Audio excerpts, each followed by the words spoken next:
All right. Welcome back to another episode of the 10 Horse Money YouTube channel, Tuesday Night Live. Looking forward to it. Two in a row, man. We skipped a couple and then we were back last week and like back in the saddle now, right? Back in the saddle, man. Things are flowing rather nicely. We were just talking backstage about lawn equipment. You know, we had about 3 or 4 weeks where we really didn't have to worry too much about the grass, and then we got some rain last week sometime, and it kind of sprightened everything up. And we're definitely going to be getting some rain over the next like 4 or 5 days. We got that remnants of that hurricane's going to start making its way up here, and it rained pretty good last night there. At the house. It did. You been getting any rain down there, Dion? It rained on me all day yesterday while I was fishing. I mean, basically, it really never stopped yesterday.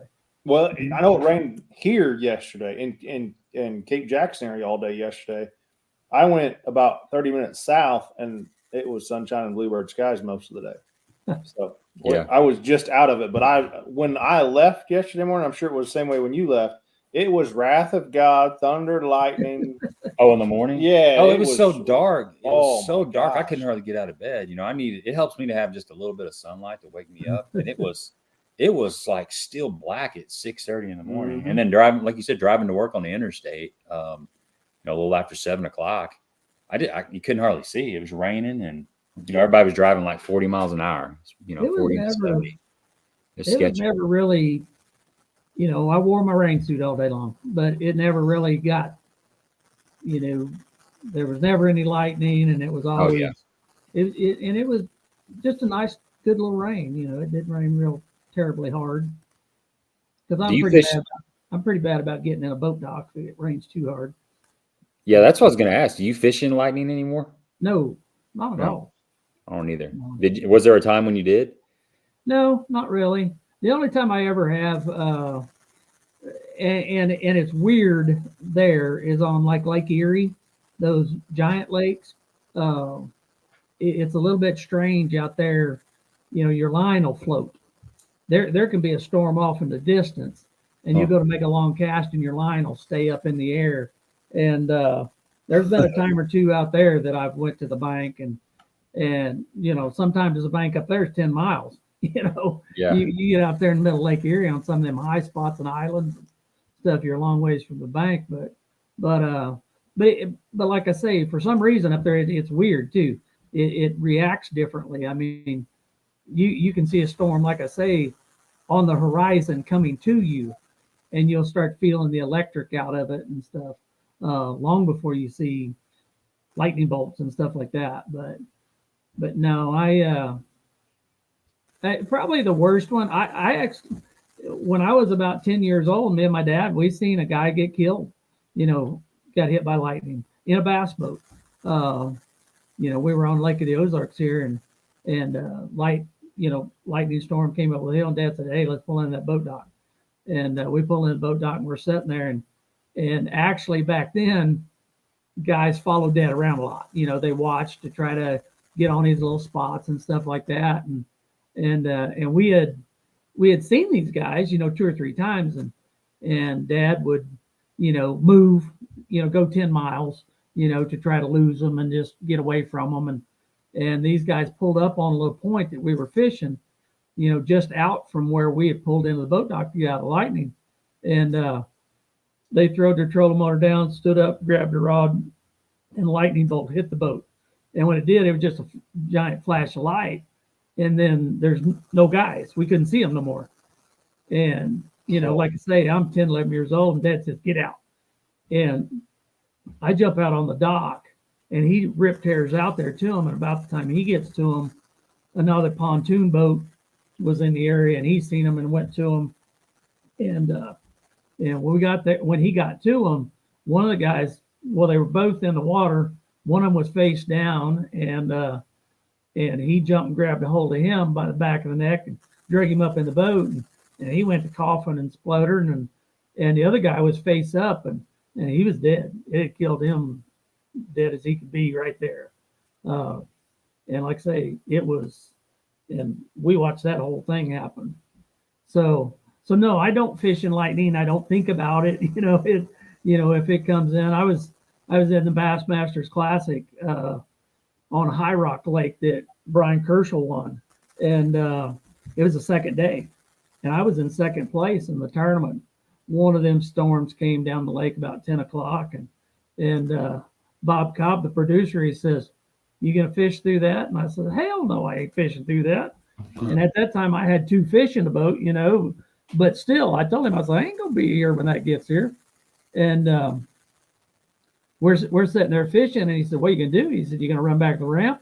And I said, "I don't know." I said, "That's a pretty nice looking house right there." I said, "I think I might just tie up here and go up there and get on their front porch." And about that time, slide glass door opened up, and this old woman says, "You boys get up here. That's really a nasty storm coming." And, you know, here we got a camera boat and a cameraman and Bob Cobb, the producer, and me and my press observer. And Bob says, "My God, that sounds like good news to me. Let's go." You know, and we tied our boats up the dock, and we went up and sat on her porch, you know, till it kind of passed by, and then we went back out fishing. But it was, yeah, I've seen some nasty stuff happen, and lightning is, like I say, it's pretty unforgiving. So there ain't no bass worth that. That's for sure. No, I remember hearing the story about David Fritz getting struck by lightning in his boat one time. It's a pretty wild story. I can't remember exactly how it went, but you know, you hear that kind of stuff. And I used to, when I was young, you know, when I was younger, I was really mad at them, and I'd stay out there and just keep after it. But young, no brains. Yeah, exactly. Young, hadn't, right. Hadn't seen you're bulletproof. Yeah. That's exactly right. You Dad got knocked out one time. Dad was down on Table Rock fishing and just fishing around a little point, and he said, "Yeah, it looked bad off in the distance, but hadn't seen one lightning bolt, really hadn't heard much thunder." And up on the bank, about 50 yards from him, he said, just out of the blue, this tree just exploded. And when it did, knocked him out. And luckily enough, he fell into the floor of the boat, and he was out for a while.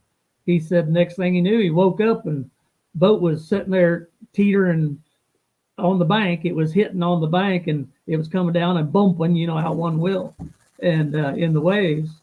And he woke up, and boat was washed up on the bank, and he said there was hunks of wood a foot long laying in the boat. And he said, "I don't know if I got whacked in the head with a piece of wood or just the noise or what, but yeah, it knocked his butt smoothly out."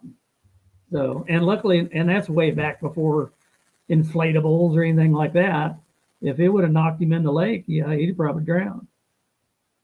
Yeah, it ain't nothing to mess around with. I know sometimes those Wednesday nighters in the summertime, you get those pop-up storms. And man, my buddy Ron, who fishes them, you know, we got to talking about it one time, and he'll put the boat back on the trailer and sit up in the parking lot. He don't even want to be on the bank or anything. He wants to be in a vehicle. Yeah, no, I'll either be on a great big dock or I'll be on the bank. Yeah, I don't even like being on docks, you know, because everything on a dock's metal, you know, for the most part. So yeah, if it's not a great big huge dock with a good overhang and everything in every direction. And most of the time I just pull my boat into the slip and stay in the boat, you know, and don't try not to touch anything, you know, but I don't know that do you any good. We were in Arizona back when I was younger, went to a family reunion, and you know, we'd been in Arizona for about a week visiting all the family and different things, and everybody said, "Hey, we're going to go to the lake tomorrow and go boating." And I'm like, "Oh, yay. You know, that's exactly what I want to go do, you know, on my vacation." And we went, we pulled skiers around. We had 2 little boats. We pulled skiers around. We did everything, you know, kids swam. We did everything boating you can do. Needless to say, here comes a storm. And I said, "Hey, we're going to the house. That's a bad deal. Let's go to the ramp." We go to the ramp. Well, of course, I'm the only one that can back a damn trailer out of 30 adults, you know, and 47 kids. And I get mine on the trailer. And just as I get mine on the trailer, one of my wife's cousins goes to get the other boat, And he goes to come around, and when he comes around and lets it off plane right next to the no wake buoy, the no wake buoy explodes. Just poof, lightning hit that buoy, which is what happens now that I know, because the buoys are on that giant cable going straight to the ground, and the ground it's concreted in. It is like a giant lightning rod. Huh. So anytime you're in a lightning storm, get away from the buoys. Don't go close to buoys. But his boat was about a boat length away from the buoy. He had just let her off plane, and he was about a boat length from the buoy, and lightning hit that buoy. It blowed a hole that big in the back corner of that boat where the battery was at. It was a little runabout boat. It fried every wire in the boat. When we got the boat out days later and was looking it over, every piece of metal in the boat is fried. It's cooked. Every wire is cooked.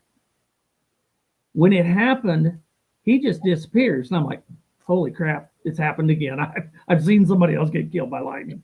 We have to relaunch the boat, run out there to him. When we get out there to him, he's laying face up in the floor of the boat in about that much water. The boat's sinking, because it's got a big old hole in it. I jump over in the boat and tie the rope off to the other boat. I said, pull us to the bank. I reach over there and I go slapping him around, and he wakes up. He comes up and he's like, oh man, what happened? I said, I think he got hit by lightning. We were there for 2 more weeks. When we left, he still said that in his mouth, it tasted like he was sucking on a charcoal briquette. He said that burnt flavor never left his mouth. He said it was a month later before food tasted right and everything else. He said it looked like you just pick up a briquette out of your charcoal grill and stuck it in your mouth. And he had all kinds of scans done and everything else. It didn't hurt him, but he said for a solid month, he said it tasted like he was eating charcoal. But so yeah, leave that lightning alone. Go to the bank. No tournament's worth it. Yeah. I can't remember who told me. Let's get off of lawnmowers and lightning strikes. Let's start talking about fishing, man. Talk about some That's little right. Let's go to fishing. Yeah. So you said you were on the lake yesterday. I called you. I think it was I have yesterday, the day fished the before. last 4 days. Have you really? So Yeah. talk about it. How's it been out there? It's to say it's hard. It's kind of weird. I can't say that it's hard, because you can mess around and get a few bites. But the crazy thing about it is you get a bite on top water, then the next one's 15 foot deep on a point, and then the next one's under a boat dock. The water temperature is still 80 degrees. It's cooled off a little bit the last couple of nights. But it's just got them really scattered and kind of weird. And when I say weird, they're doing lots of things and nothing good. Nothing real hardcore. Okay, I can do this and run with it. Or there's my pattern. That's what I'm going to go with. My son's fishing the Costa or the Toyota this week, starting Thursday, and I've got a buddy of mine here from Minnesota that's staying with me. He's fishing, and I've been out with him, and it's just kind of weird, we've caught fish every day, but they're just really kind of a hodgepodge of this, that, and the other, and when you're on your lake where you love to fish, that's kind of miserable for me to try to go out there and do every day. I've been fishing with Tony, and like I say, doesn't seem like every cove has got them. You'll go in one cove and you'll get 4 or 5 bites, and you'll think, oh, well, here we go. This is going to happen. And you go in 3 more just like it and not get a bite. And then you'll, at 11 o'clock in the day, you'll pull into another little place and you'll take off, pitching at boat docks, and you're like, oh, well, there's a few right here, and you get 2 or 3 bites, and you know, and you think a couple of them, oh, that's a good one there, you know, and you know, so it's just kind of sporadic and weird. Um, Kind of you know, junk and fishing sounds like. yeah, and I hate that. I don't like doing that here, you Yeah. know. Especially Hey, on a lake like Lake of the Ozarks. That's a pattern lake, right? Like, oh yeah, normally it's an easy pattern in lake. I mean, you can get something going, and once you do, just go, you know, go fishing, and you right. can do the same pattern about everywhere. But it's weird right now. And like I say, I don't know. I can't explain why. Like I say, I've been out there 3 or 4 days in the last week, and it's been the same way every day I've been out there. Hmm. I fished with Lawson today, and it was the same way. You know, you know, he kind of caught him. He kind of caught him the day before yesterday, and he caught one big one. You know, had like a 7, and you know, with that, he figures he would add 19 or so, and then yesterday, he he had several bites. He thought, well, you know, okay, I got it figured out. This morning at 10 o'clock, I mean, shoot, we've had 2 bites between the two of us, and he's like, oh, this kind of sucks. You know, what do we do? You know what? You know, he said, what would have changed between now and yesterday? And then we move a little bit, and we stop on a little stretch of docks, and it's like, oh, well, there they are, you know, and it's, you know, you get a few bites, and you're like, well, okay, it's still happening. Um, and it's like I say, we moved around a lot today. Probably covered a 20-mile stretch of lake, which is very uncharacteristic for us. We don't do that. You know, normally if we move 4 or 5 miles in a day, that's pretty big for us. Uh, but we probably covered 20 miles of lake today, you know, and that's just stopping, hitting a little spot, stopping, you know, a little bit further up and moving. And like I say, it's just weird. You hit 3 or 4 real good spots and you think, well, this is just like where we just left, you know, and you don't get a bite off all of them. That's for sure. It's kind of, it's kind of odd right this minute. And, you know, yeah, can you catch them? Absolutely. Absolutely. You can, you know, you can take a jig, you can take a worm, you can take a brush hog, whatever you want to be pitching for the most part, and you can catch a fish. But like I say, me and Lawson intentionally don't throw the same stuff. You know, he'll throw something, I'll throw something obscenely different. And it seemed like when we got around the fish, we both got bit. You know, so that tells me it's just kind of getting around the spots that have fish in them. But like I say, there's a whole lot of good stuff that they're not biting on, you know. And when I say good stuff, between me and Lawson, we don't stop on many bad places, you know, and you know, and another thing, we're not seeing a ton of boats, you know, where we've been. So I don't know if that's a good thing or a bad thing. I mean, you know, he's going to stick with that area of the lake just because of the fishing pressure, you know, that he's not seeing many boats and stuff. But is the bait schooled up yet? oh yeah. Yeah. Now the bait's not everywhere. Bait's not everywhere. You know, you go in some coves and you see a shad flick every now and then. We got in some coves today though that looked like Truman used to look like 20 years ago, where you could have walked across them.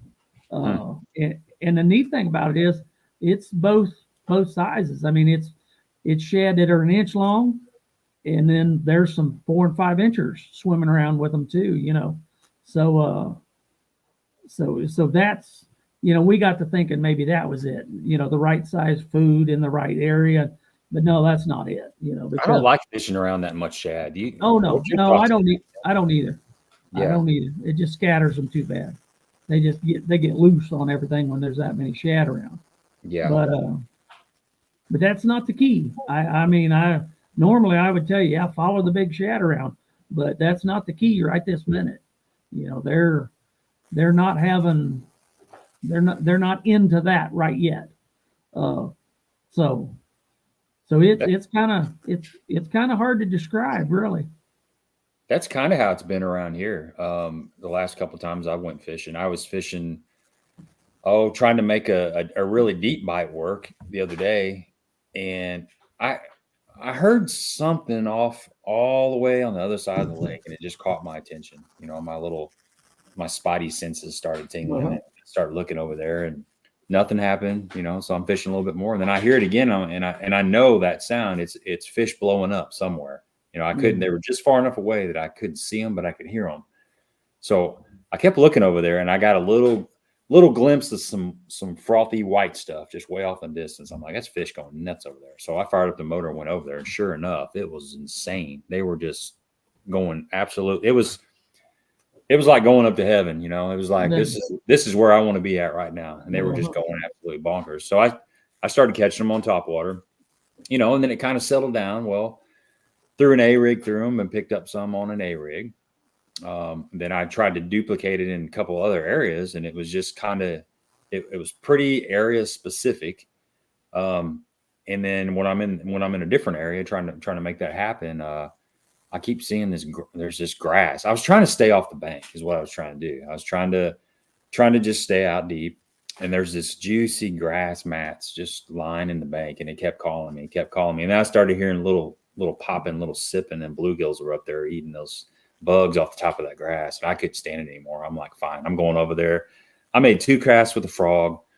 Boom, caught one. I go down the bank just a little bit more, maybe 10 casts later, I catch another one.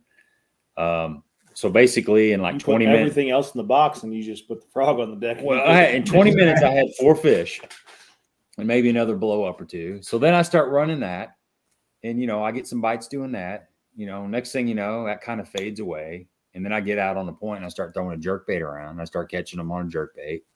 And then that kind of disappears.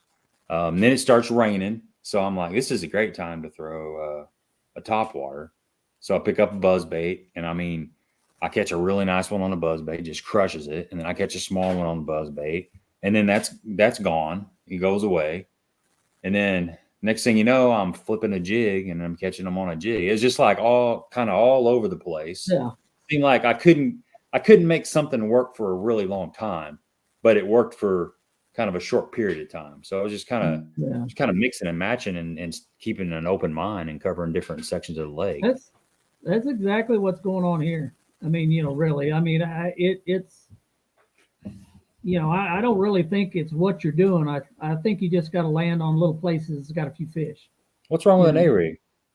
Oh, nothing. I'm not saying there's anything wrong with A-rig. It's just, you know, for people who can't. One of the guys here on the channel, he says A-rig, LOL. Hey, my shoulder doesn't like it. Nothing. An A-rig is fun to throw around for a couple trips. No, it's not. It's heavy. It's heavy. It wears old people out. You got to put lighter jig heads on there. Yeah, well, it's still not for me. There's something about it. I'm not big on that. I like it almost as much as I like live scope, but not quite as bad. We're going to talk about that. Did you not see the little gleam in his eye when you talked about throwing a frog in the grass? Like, yeah, now the frogs and the flipping that grass. See, that's my deal right there.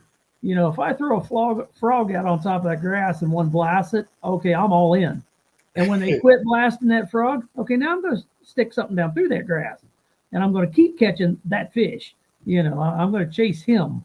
That's a fun bite, isn't it? Man, I love it. There is nothing better for me than punching mats and stuff like that. That's one of my big deals. And like I say, and all that frog does for me is show me where he lives. And once I find out where them little schools of them are, then I'm in. It's funny when I'm punching. I don't care if they're that big or if they're no, small. I don't. When you drop that big old weight down there and it goes dunk, or it just starts pulling back, and you just drop about that much slack in your line, and you just crack on one. That's right. Oof. Yeah, you just never know what you're going to come up with. You're either going to send one through the mat and over the boat. You're either going out the other side of the boat, or you're going to have to go in there and dig him out. Yeah. No, that's one of those things not many people know about me and Dad. You know, we made a good living over the years flipping milfoil and flipping grass. It used to be here in Lake of the Ozarks many years ago, and you know, my dad guided around it a bunch, and I'm talking the same Texas type grass, you know, real thick. You know, it'd come up on the surface and stuff like that. And when I was really, really young and really fishing a lot and wanting to fish, that's what we did. I mean, and you go along the edge of it, throwing a top water, and as soon as you get a blow up or two on a top water, and and even no matter if the sun came up or why they quit biting it, you just remembered where you got those bites, and then you go back over there and you tie on something heavy and get it to drop down through there, and that's how I grew up fishing. So when we go to Thousand Islands or Lake Champlain, that had a lot of that milfoil and submergent grass. Texas, all over Texas had it, for years. Yeah, that's why me and Dad we made a living doing that for years, and so yeah, I wish we had grass anymore, but too many pleasure boaters here to have grass. Yeah, well, that's the truth. That wrecks havoc on the grass. That happened around here too. One of the local lakes that's got good grass. I was 2 weeks ago, man. I was fired up to go over there because it starts happening this time of year, and I get over there and I go to a couple points that are normally good, and it's just not there, and I'm like, that's weird because about a month and a half ago it had good grass and it was moving along right where it needed to be. Yeah. And I went to several other spots and it just kind of gone. I mean, you had some grass that was kind of rolled up and tucked to the bottom in a couple feet of water. It's kind of slimy looking stuff, but it wasn't like anything was in it. And so I was very disappointed. I mean, I managed to find a couple. You end up leaving that lake and going I somewhere else. did. Yeah, I caught one really good one and a couple small ones. And I'm like, it wasn't what I was expecting. I was expecting to just have this whole lake full of grass and me spend the whole day running around. And I put the boat on the trailer and went somewhere else. I usually don't do that. My buddy that's here from Minnesota has got a house down on Gunnersville. Oh, nice. He told me they had started spraying the hell out of it again, and really trying to kill the grass back. Yeah, I know. I've been hearing a little bit about that. They've been of all freaking places, they've seen it ruin it 2 or 3 times. Yep. But anyway. Well, it's all where the money's at, though, too, right? Is there the new management, or I think it's the pressure from the folks that are the homeowners and the folks that are paying the most money down there. Yeah. As fishermen, we feel like we're the top of the food chain, but Lake of the Ozarks is Lake of the Ozarks, it'll never happen. Prime example, like fishermen don't mean anything at Lake of the Ozarks. No, not at all. Well, but Gunnersville, they do. There's a community down there, I would say. Right. Yeah. Gunnersville, it is a huge scenario down there. I mean, everything about it, is, those little communities are fishing communities and stuff, so yeah, it's weird, but yeah, he said they'd started killing the hell out of it this year. I've never been on Gunnersville. I've been on Chick a couple of times, but I've never made my way to Gunnersville. Chickamauga is a great lake. I mean, it really is. It's an awesome pond, and it has produced some big old stringers and some pretty impressive tournaments and stuff like that. But it's not a pimple on Gunnersville's butt. I mean, it is. Yeah, no, it's Gunnersville's one of the best overall. Yeah, over the years. The last couple of years, it's really come back. The last couple of years, it's back good again. But like say, it'll go through a downward turn if they go out there and start killing it again, and and it'll have to recycle right back and come back again. But Kentucky Lake, I mean, when we started fishing Kentucky Lake, it had a really, really good population of grass in it, and it was a phenomenal fishery at that time. Yep. Well, and you remember what happened with Kentucky Lake? This is probably what will happen with Gunnersville. Is the fishing will be phenomenal for a couple of years because they won't have all that grass to hide in. They'll be on obvious hard spots. Anything sticking out of the water probably going to have a fish on it because they got nowhere else to go. And then the spawn will be the recruitment won't be as good because bass fry don't have anywhere to hide, and then it'll just start going back downhill. Yeah, it's just it'll take a downward spiral for about 5 years, and then it'll turn around and it'll start gaining back a little bit. You'll have some good spawns and different things. I mean, it's all a vicious cycle. And I've heard good arguments on all kinds of things. My grandmother used to say that catch and release was not a smart thing, because God gave you the knowledge to catch them for population control. And the thing of it is, when Ray started preaching catch and release, and the tournaments were all catch and release and stuff like that, then along came the big bass virus. The big bass virus never happened before about 20 years ago. And she was totally convinced. Now, this is a 80-year-old woman that grew up watching her husband and 4 boys guide for a living.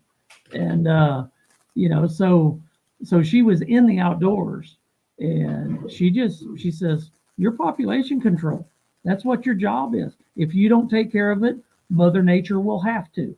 And like I say, before about 15, 20 years ago, there was no big bass virus, never even heard of it.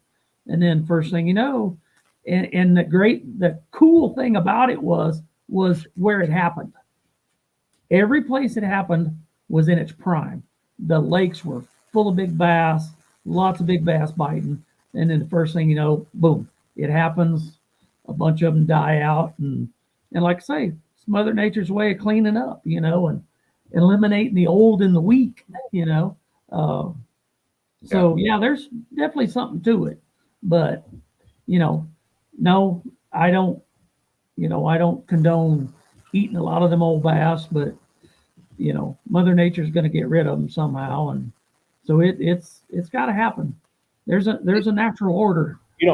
I did that in my pond this past weekend. So I've talked about my pond there at the house on here quite a bit, and I have a pond that there for 3 or 4 years. It was no less than a 12-inch crappie when I would catch one. That was a small one, and everything else was nothing over 16 inches, but everything was always real thick, real healthy. You can go down there and get you a mess of fish and 6 fish and having plenty for me and my family to eat. But I always kind of kept that in check. Well, last year I kind of slacked off, didn't fish it, didn't keep a lot out of there.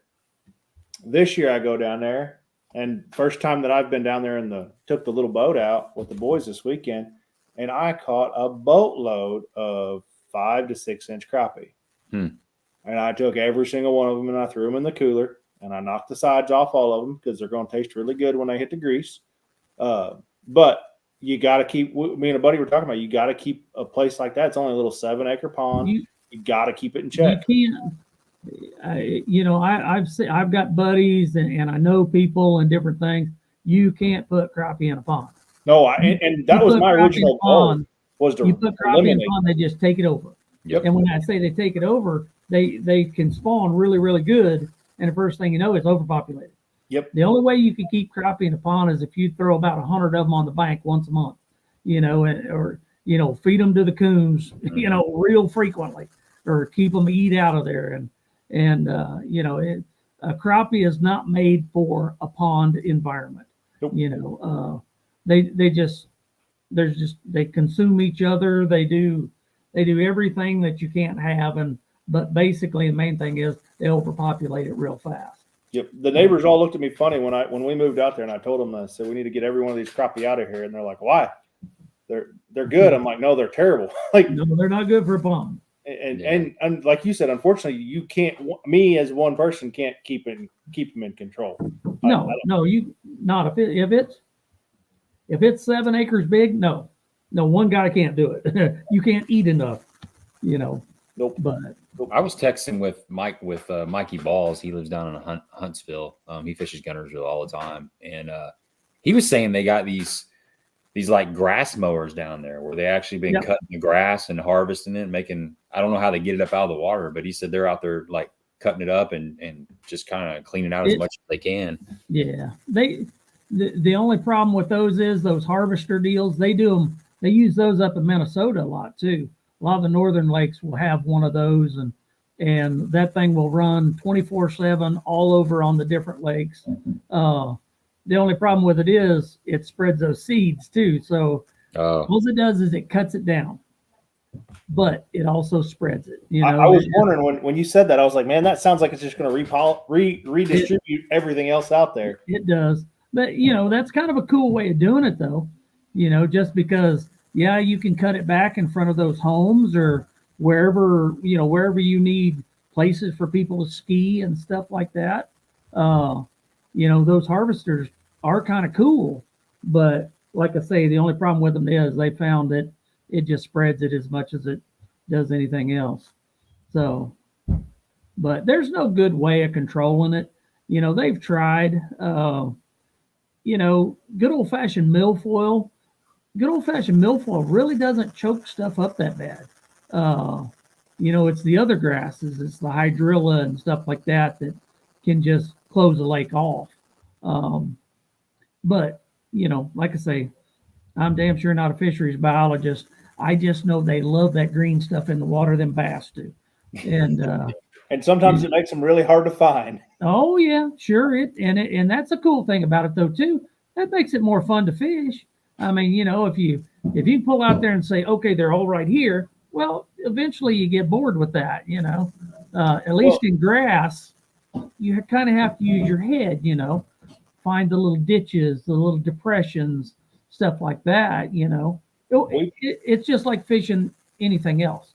You just have to develop where they're at in the grass, you know, and why they get there, why they don't. And we've talked about it on our little lake, is how the grass has helped with not necessarily the pond at my house, but the lake that we fish a lot. The grass has helped the forward facing sonar effect protect some of those fish that live 100% of their life in that grass. They just don't get caught. The big ones do live in that grass, and that's where you see a handful of tournaments that are won with live scope, but the majority are still, you know. Oh, grass is a bass's salvation, hands down. Mm-hmm. Yeah, I mean, you know, it's not like you fishing around brush or structure or something like that. Grass, yeah, you can't tell where he's at. Nope. He can get in there and hide. I mean, you know, it's, you know, so yeah. Stephanie's got a question right there. She says, can grass actually get so much overgrown it ruins a lake? I mean, I've seen like that real scummy, thick, floating, mossy stuff, you know, like something that would be in a lagoon. You get a bunch of that and it really blocks out the sunlight. And I think that it depends on the type of grass. And it also kind of depends on, you know, can it ruin a lake? Well, Mother Nature will fix it. Okay. If it does harm it, Mother Nature will take care of it and fix it. In larger lakes, to say it really can ruin it, no, it really doesn't. It just makes it to where, yeah, there's places that you can't boat. You know, you can't take your boat in, you can't do that stuff. You know, yeah, it won't grow out there in those deep channels and stuff, you know. It's only going to grow out to about 15 foot deep. So any of the deeper water is not going to have grass. So lakes like Guntersville, no, I don't think it can hurt it. It just hurts everything else that everybody wants to do. See, Guntersville has a river channel that runs all the way through it, you know, like every lake does, but it has flats on the sides of it. And on those flats, that's where the grass can grow. Well, guess where the boat docks have to come from? The shore. Right. So the boat docks on the shore have to go across those flats to get to the channels. And so when you choke those flats up with grass and, you know, then, yeah, boaters that are wanting to ski and run around and stuff like that, yeah, they can have some troubles. But if they want a good bass fishing lake, if they want a good bass fishing lake, though, there is nothing bad about grass. Grass is awesome. To your point, it's going to protect those fish. It's their sanctuary. It's their safe haven. That's it. It's good for the fry too. You know, like the young of the year. You go to Chickamauga, and Chickamauga's, like I said, I hadn't been on Guntersville, and I can imagine it's very similar. There's mats there that are miles long, and Come 2, out. 3, 4, 500 yards wide. You can't I've get been to on fish that Gunnersville. First time I ever went to Gunnersville, I was about 14 years old. My dad fished a BASS tournament, and just above the dam, above the bridge where takeoff used to take place. Well, that's where takeoff takes place now. When you went above that bridge, on one side of the lake or the other was a grass line, a solid line of grass that stretched the whole length of the lake, followed up to 70 miles up to the upper dam. And when you got so far up the lake to where there was flats on both sides, the grass was on both sides of the lake for the entire length of the lake. And it was the greatest fishery I was ever at. I mean, it just seemed like you couldn't catch them all. There were so many good ones in there. Were they hard to find, hard to catch? Absolutely, because there's miles and miles of that grass for them to swim around in, and you can't see them, and you can't get all the way to them. You can only flip the edges so well, and then they'll just get away from you and get out there further out on the flat. Then you can actually make your boat maneuver and get out there. So yeah, I've seen it where it just lined the sides of the lake. But the fishing was awesome. It was crazy how good it was, But the big thing is what you were saying there at first. It's what it does for the spawns. It just makes the spawns work, Those fry can grow. When there's nothing for that fry to hide around, everything in the water eats it. There's no fish that swims. I guess shad probably don't eat the fry, but anything that eats in the water and swims can eat bass fry. And so if you got a little bit of grass in there to where them fry can jump into, and then the bluegill don't eat them all up, the little bass don't eat them all up, the crappie don't eat them. So it's pretty crazy, how bad it is. We, a lot of times here on Lake of the Ozarks, we'll get that old green mucky slime. And the cool thing about it is it happens right around the spawn. And when that happens, it's hard to throw your bait in there and it get on the bottom, that you don't come in with that green snotty looking stuff on your bait. Yeah. That's awesome for the freaking spawn though, because those fish spawn, the fry gets hatched out. And when they get one of them little black balls about that big, and they, you see them males herding them around, that male will eventually herd them into a patch of that grass. The next time you see that fry, he's that long. When he gets to be an inch long, he's hard to catch then. Then not all the fish can eat him. The bluegills can't catch him. The crappie probably can't catch him. Then all he's got to avoid is his own kind, the bass and maybe a few white bass and stuff like that. But like I say, when a bass gets to be an inch long, he's pretty speedy, and he knows to avoid other things. But when they're a 16th of an inch long, yeah, they're dumb, and everything in the water can eat them. So, I mean, you guys know better than me. You probably got the spawn success rates, but it's only like about 25% of a bass's hatch that actually survive. Yeah, it's not. I think it's less than that, actually. I actually think it might be in the teens. Mm-hmm. The actual percentage that actually live. It's low. Yeah, it always seemed to me like it was about 20 to 15 to 20% actually make it. So yeah, that grass that helps with the lake. And like I say, when everybody's cussing that old slime, oh man, I can't throw a wiggle wart here on Lake of the Ozarks, and I'm like, thank goodness, at least we're going to have a good spawn. Yeah. Like you said, nature does things to ensure it survives. Yep. And the cool thing about it is, it doesn't happen every year. That slime doesn't happen every year, but when it does happen, guess what? Next couple of years, we're going to have lots of good little bass, swimming around in there, and so it makes a difference. We got another one from Stephanie. All right. She says, question for Dion. What can someone do to catch more out of the back of the boat? 6 foot or more water visibility, bait fish everywhere in a small reservoir with no current, not river fed. I tell you what, one thing about fishing in the back of the boat, um, the person in the front of the boat's got a lot of things going on. And when I say that, I'm assuming, yeah, Stephanie. Stephanie's a woman, okay? Or we're just going to go with that. Stephanie's a girl.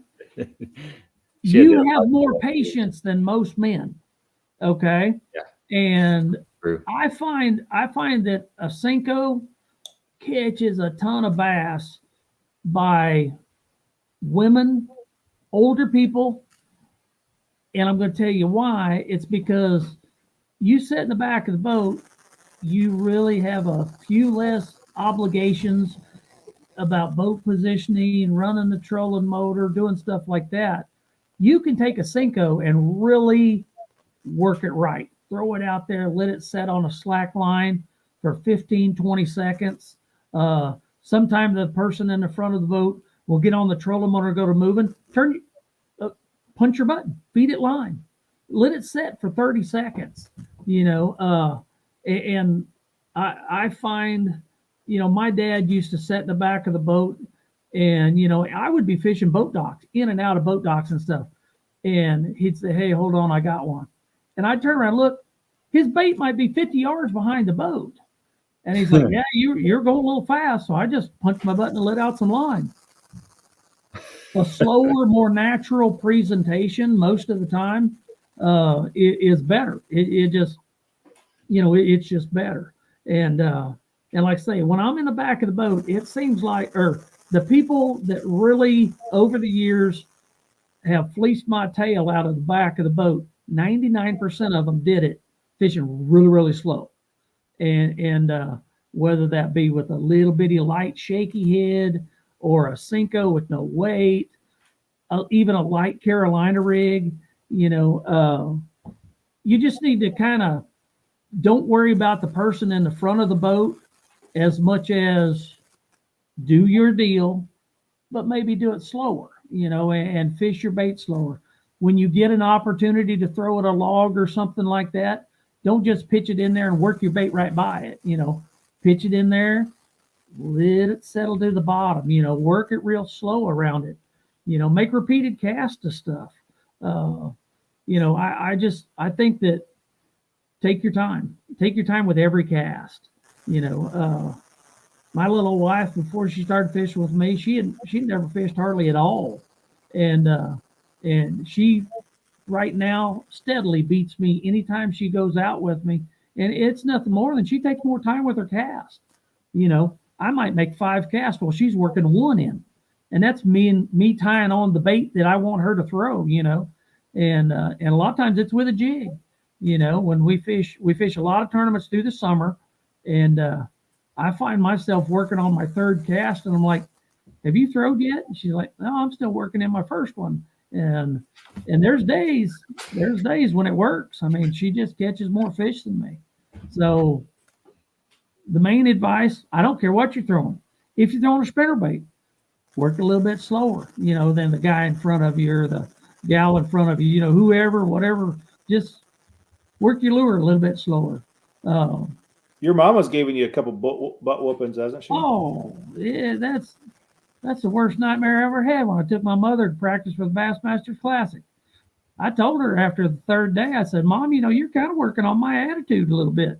I said, we're trying to build me up so I can win this tournament, and here this, little old woman beating my ass. My confidence. Yeah, that's right. I can't even beat you, and I'm running the boat. And she told me right up front, she said, I think you're just too fast. And I'm like, yeah, you're probably right. So yeah. Then you politely reminded her that you're fishing for the Bassmasters Classic and you got to figure it out. Oh, trust me. I tell my wife daily, hey, I'm a 2-time world champ. Lay the hell off, give me a break.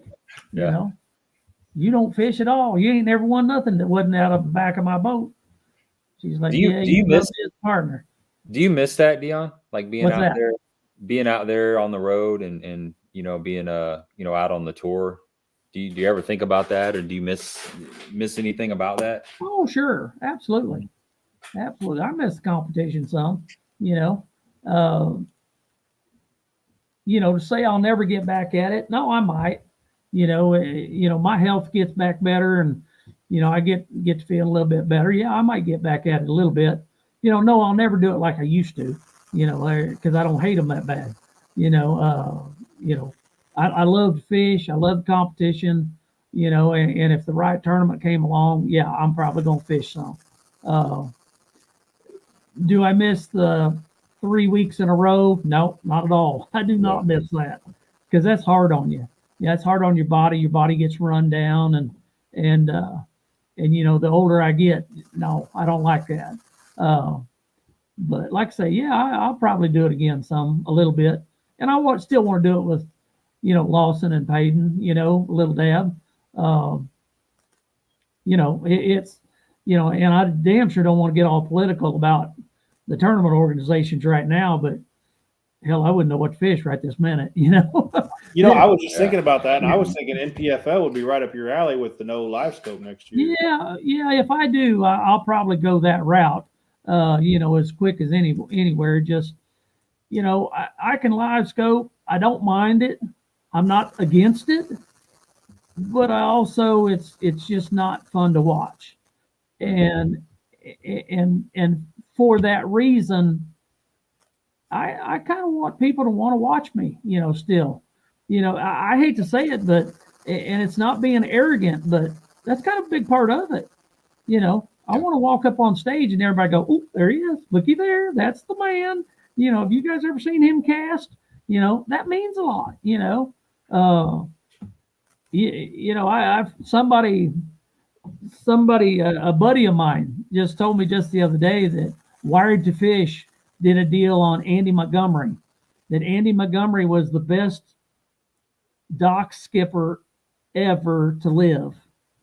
And he immediately responded and he said, "Well, apparently you've never been in the boat with the Hibdons." And somebody said, "Which one?" And he responded back, "It don't matter. Pick one." All of them. Yeah, every one of them can. And you know what? That means a lot to me. That's special that I've impressed upon people over the years that's kind of what I do. I grew up on Lake of the Ozarks. Yeah, if there's somebody can take a bait caster and put a jig under a dock better than me, I want to fish with him. I want to be in a boat with him and see it happen. Because that's all I do. That's what I've done my whole life. I find myself just going down a bare bank trying to, I try to skip a Carolina rig every now and then. It just, you want to do what you do. And like I say, my sons, when I'm sitting in the back of the boat and I watch Peyton and Lawson go down the bank, it looks like they're killing bees on the front of the boat, because it's both hands, underhanded, overhanded, sidearm, and it's left-handed, it's right-handed, but there is jigs sliding across top of the water every direction, and that's fun. That's what we do. That's what we're good at. And there's a reason on Lake of the Ozarks from the 1st of September to November, guess what? You're going to pay us. You're going to pay us something because we're going to win most of them. Do I want to learn how to live scope? Do I want to get better at it? Absolutely. Because this is my craft. That's what I do. I bass fish. So if there's something out there that people are beating me doing, I need to learn it. I need to figure it out. But I'm also getting older and I don't care that much. I don't care. If they know something better than me, good for them. I'll peel them when it comes to doing what I want to do. And I'll remind them that there's still fish swim around the bank and that'll be good enough for me.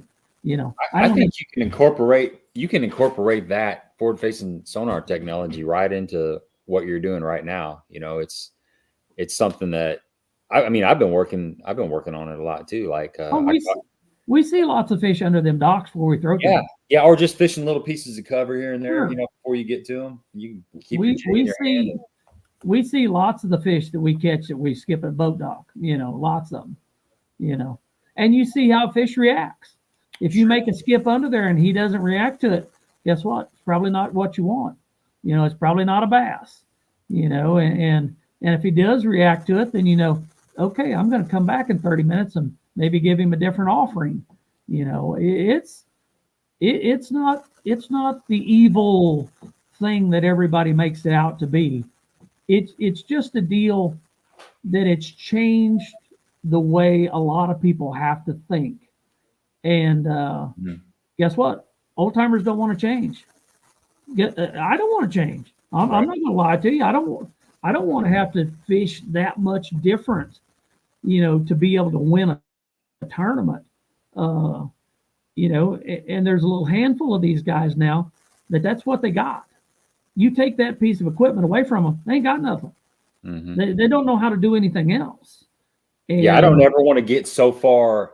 Me personally, I don't want to ever get so far away from my roots. Yeah.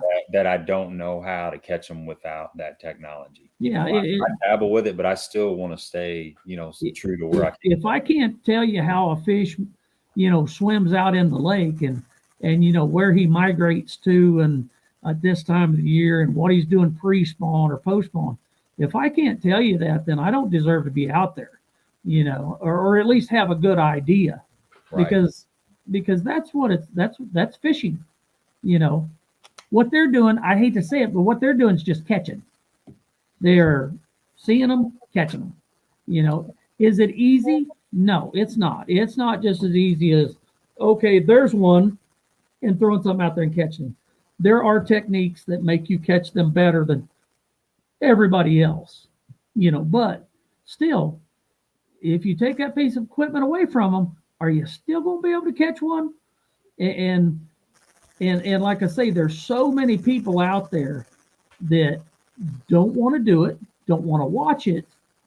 And so MPFL, I am all about that. That is cool as hell as far as I'm concerned. Yeah. That they took a stand and they're going to give everybody an option. You want a live scope? Go fish these circuits. You don't want a live scope? Come fish ours. That's just good competition.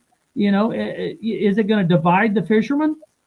Maybe a little, but still, how many guys fish the elites?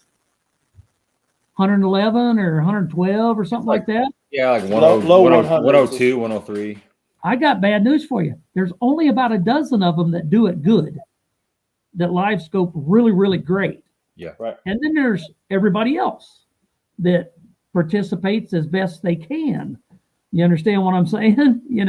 That can catch them a little bit live scoping, but they're not going to win doing it. If it's going to be done winning, most of those guys are about 25 years and younger.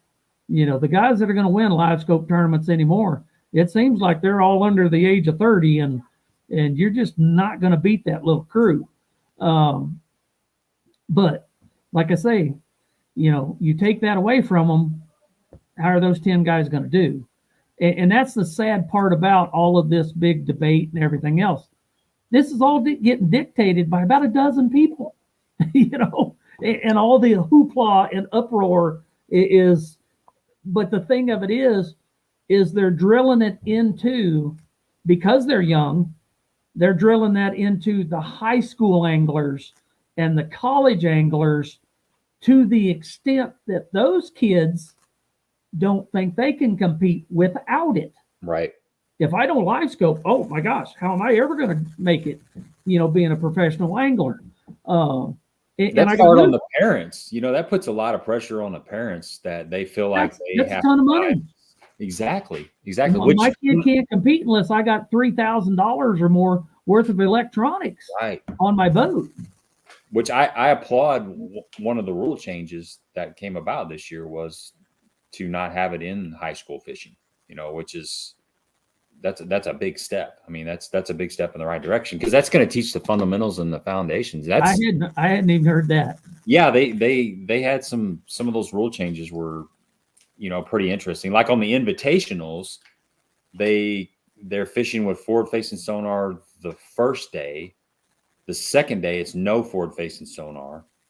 And then the third day, it's forward-facing sonar, or vice versa. Some there's one day where they can't have it, and then That's 2 the days. invitationals. Yeah, that's The invitationals is first day with, second day without, third day with. Right. And then the BPT, you know, they can pick one period, one of the 3 periods that they can use the forward-facing sonar. Well, I'm going to tell you my opinion of all of those rules like that right there. That's a waste of time. Yeah. Okay, so have a So 2-day you have it tournament. or don't have it? Is that what you're thinking? Have it, don't have it. Have a 2-day tournament then, because you're going to have one day that half your field's going to fail miserably. And then you're going to have one period on the MPF, on the other tournament you were talking about. You're going to have one period where 90% of them don't catch any. So all it's going to do is make that decision look bad. You understand what I'm saying? Yeah. On the period that they can't use it, there's going to be a certain amount of those guys that are winning and doing well that are just going to bomb that period. So that's just going to make it look like, oh, well, you know, it's going to solidify what's going on even more. I think so. I think it's going to be interesting. It's just going to make it worse, you know. Yeah. It'll be if you don't have it, well, if you don't have it, well, you might as well just sit down and eat lunch, you know. And that's not what we want. We just want to make it, not we. I talk we like I'm on the bandwagon. We need to make it to where it's fun to watch. And I can't say that live scope will ever be fun to watch, because it's not. You're using a spinning rod. They used to make fun of my dad so much. Oh man, you use them fairy wands and stuff like that. And he was plucking their eyes out, skipping under boat docks and under willow trees, and actually doing pretty cool stuff, you know, landing giants around willow trees on 10-pound monofilament back before braid. But it's just hard to watch. That's why, I'm going to tell you right now, that's why crappie fishing's never went anywhere. It's because it's not fun to watch. They don't do big battles. They use 14-foot rods. They lift it up. They turn around. They set it in the boat. Or a bobber goes down. They pull it in. That's why crappie fishing is hard to film, and it's hard to make look interesting. They're catching one that big. You know, they catch a 14-incher. They're like, holy crap, look at the size of that one. And they might use a dip net on that one. That's the whole fun of watching it, is a big bass whooping somebody's ass in a bush, you know, and getting away. No, not always catching it. That's not the fun thing to watch. Sometimes watching the wheels come off, you know, is one of the best, the coolest shots, you know. Let's be honest, though. There's a lot of live fishing now, right? Like, we have more access to watch fishing than we ever have. Yes. So it makes it even more, you know, back when I was growing up, when you were growing up, and when you were still fishing the tour, like, it was a 1-hour show on TNA and TNT. Now you got 8, 9, 10, 12 hours of fishing all day long. You two right there. You two watch a lot of shows on TV or on YouTube and stuff like that. There's no way you can sit there and honestly tell me that you can watch a Bassmasters live when they're live scoping. You can't watch it from start to finish. No. You can't. You know what, you're gonna fall asleep. Yeah, I'll be honest with you. I don't watch live fishing. Well, like, I'd rather spend my day on the lake. I had this. I did, and I had to. Okay, I spent 30 days in the hospital. Okay, my family thought, oh my gosh, we got to get his phone set up. We got to get him on this website, that website, so he can watch a lot of fishing on TV. And I thought, oh my gosh, an 8-hour live show, I'm in heaven. I couldn't make it through an hour of one. I watched the Toledo Bend tournament. I watched that kid catch over 100 pounds of bass, and I was bored out of my freaking mind. And I couldn't watch it. Yeah. I'd click it on every day. I'd watch about 10 minutes of him, and then I had to get away from it because I could not watch the whole episode because it was 10 guys. Oh, wait a minute. Let's film Jason Christie for just a minute, pitching at a bush and not catching one. And And then Yeah. let's go back out there and watch those guys catching one about every third cast, live scoping live, oh, let's break the Hackney. He's throwing a spinnerbait up on the bank. And, oh, well, we watched him for 10 minutes. He didn't get a bite. Okay, let's go back to these guys. It's just, I don't know what they're going to do. They're going to have to put some rules on it. Like, when you hook one on that 6-pound line and your cube with the shrimp dip on it, when you hook one, you got to do like 20 jumping jacks in between landing him or something. You're going to have to make something up to make it interesting to watch. You got to set your rod down at least 3 times in landing the bass, or I don't know. I got it, Dion. If we're on a grass fishery, it's kind of like some of these like urban deer hunts. You got to kill a doe before you get to go kill a buck. You catch one on live scope, then you got to go catch one in the grass somewhere. Yeah, it's something. You got to catch one on 65-pound braid, and then you can go back out there. Yeah. You got to go slackline one first. I didn't realize that this goes right to your point, Dion, and I agree with you now. But I kind of had a realization over the last I don't know, 3 or 4 weeks, because that's the argument that a lot of people say. They don't want to be looking at the back of somebody's head while they're fishing, and the camera angle typically is from the back of the boat, regardless of what somebody's doing. So in the back of my head, I was thinking, well, you're still looking at the back of somebody's You're going to look at a fisherman's ass no matter what he's doing. Right. But watching the FL or the MLF, the team series that's just been airing, that right there, you couldn't ask for better timing. That changed my perspective of the people that were complaining about just looking at the back of the fisherman's head, because you got 2 people in a boat and they're fishing docks and they're fishing grass and they're fishing laydowns, and it's completely different. The contrast, if you watch an hour of forward-facing sonar fishing and then you watch an hour of the Major League Fishing, the team series, it is night and day. It's so refreshing. It's been probably the best thing to happen in bass fishing for forever. And because they don't have, right? Well, it's just cool to see the different techniques, and it's so more interactive. They don't have time. They don't have practice. So they can't go out and practice for 3 days and find these groups of fish so they can attack them with this forward-facing sonar technology. They get dumped in the lake and they got to go after it. They go back to their roots. They're picking stuff apart. They're trying to find a pattern, but it's been, man, I have watched, you talking about you can't watch an hour of forward-facing sonar. I couldn't watch less than like 5 or 6 or 7 hours of this team tournament stuff, because it's so interesting, man. I don't know if have you watched any of it yet? No, I have not. Well, next time it's on, they got 2 more tournaments coming up over the next month or so. I'll text you when it comes back up, and that way you can watch it. You will really enjoy it. You'll appreciate it. The sad thing about it is, I get to talking about this crap, and I'm not against it.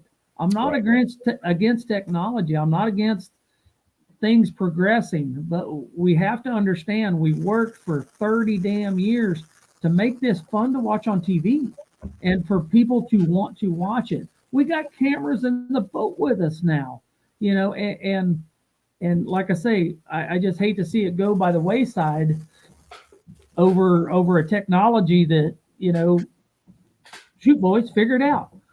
Somebody way smarter than my butt needs to figure it out, needs to think about, what do you need to do to make it more interesting to watch, and you got some of these young kids out there right now that's on the internet they're hard to watch anyways, and they want to jump down everybody's throat about everything. The internet, as far as I'm concerned, is the worst evil thing ever to come, because it allows everybody to get on there and be able to bitch. Mm-hmm. There's no buffer for anybody to say what the hell ever they want to say, and I'm telling you right up front, I don't have all the answers.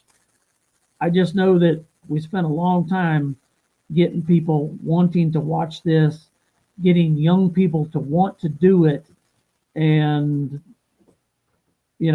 what are we doing now, boys?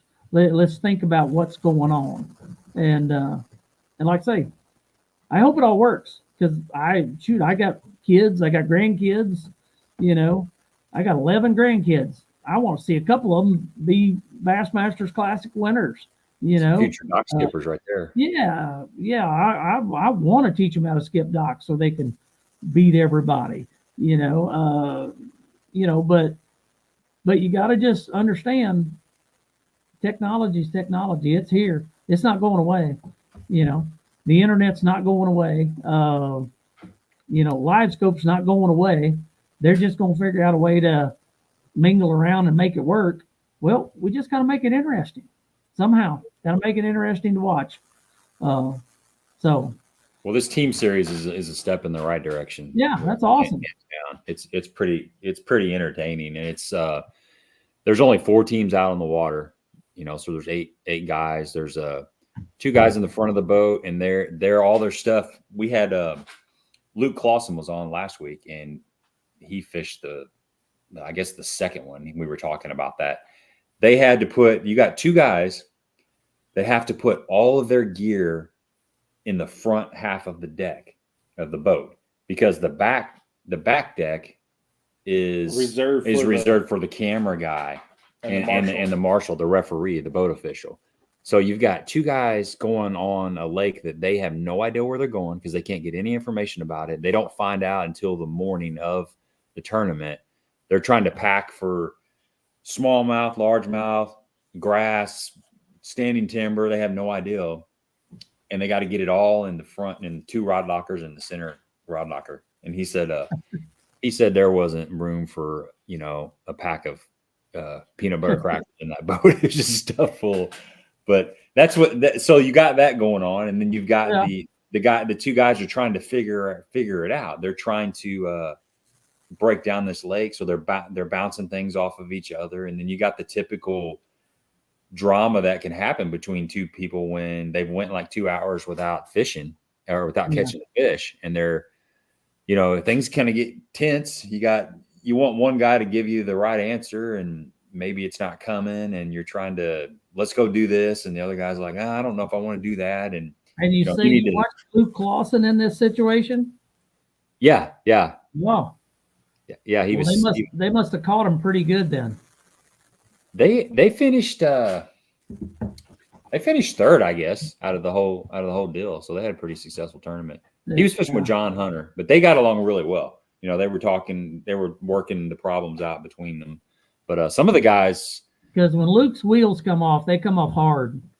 I mean, yeah, he goes clean to the frame when his wheels come off. He's bad. I figured you might know Luke. He's been doing it for a minute. Yeah, a little too good.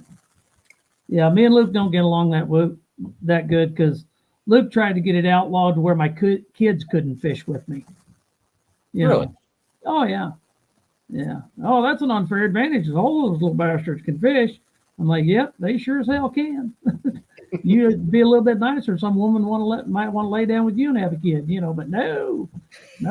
When you're an asshole, you're not going to have many kids. That's the way it is. And women don't like that shit. So, yeah. Oh, he knows what I think about that. He brought that up at a Chevy Pro night one night, right in front of everybody, about 200 people. So in a tournament, he didn't want you to have. No, not during practice at all. Okay. No, it's not fair for you to have 2 or 3 of your kids in the boat. I said, you're damn right. They're good fishermen. I just added it on. Was it only family at the time? Yeah. Next of kin or somebody in the tournament. Okay. Yeah. Okay. Yeah. Next of kin or somebody that's actually in the tournament. And he got it pulled off. He got the rule changed where you couldn't even fish with, somebody that was next to kin. It pretty much, if you ain't in the tournament, you don't get in the boat. Now you could fish with a co-angler though, right? Yeah, if he's in the tournament. Another participant in the tournament. That co-angler could have been one of your children or a guide on that lake. Yeah, absolutely. Absolutely. Just couldn't, he had to be in the tournament. So I'm sure that never happened though, that nobody ever hired a guide to be a co-angler in a FLW tournament. Oh, I'm sure it did. Probably did. You kidding me? $100,000? They snuck around, did everything they could do. Oh yeah. Oh, I was being a little facetious there. Yeah, there you go. I was hoping you were. I'm thinking, don't be that naive, big boy, or I'm going to really tell you some stuff. No, because so when we were talking about the whole new rule changes with the MLF next year, my thought process, I automatically go to like somebody's got to figure out ways around it, right? And I don't know not the MLF, the BPT. I don't know the ins and outs of all of their rules. I can't keep up. But my thought process is if I can use it one period and Gabe can use it the next period, and we found this offshore school and practice, why don't we just go rub rail, and we just make the same cast? They're going to find a way around it. If I've thought about it, I'm not even doing it. Somebody that's doing it for a living, I guarantee you thought about it 2 months ago. So you talking $100,000 and stuff every tournament. Of course, they're going to think of it. Right. You know, and you don't have to communicate at that point. I don't have to talk to him, and he doesn't have to talk to me. I just have to look over the screen. That's right. That's right. Make sure he's pointing in the right direction. You know, I talked to Earl Bentz the other day. Okay, the owner of Camus Boats. Had to call him about a business deal. Call him, talk to him, and he asked me what I thought about forward-facing sonar. I said, well, or he asked me about what all the rules changes and stuff, what I thought about them.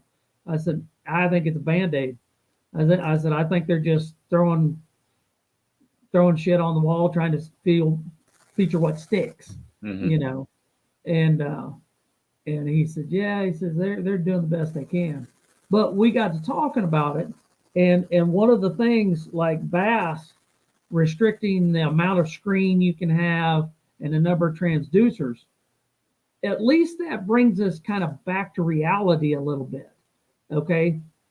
Now, one of these young guys, fresh out of high school, realizes, okay, I don't have to have $50,000 worth of locators. You know, I can get out there and get by with, 10, 12 grand worth of electronics, and I can compete because these guys can't have it that much better than I can, So, yeah, that helped. Because I don't know if you guys know there's not, but the new boat market right now is really in the crapper. And it's nothing more than everything's so freaking outrageous. Everything's outrageous. And most of these people, when they go to buy a new boat like that, they figure, oh, I'm going to go ahead and deck it out. If I'm going to spend $100 grand on a boat, I'm going to damn sure deck it out and have everything I want on it. Well, you go to decking them out right now, first thing you know, you're 140 grand in to a new bass rig right now. That's insane. Yeah. That's hard to justify to a wife. Hey, I'm going to go to the bank and borrow 140 grand for this rig.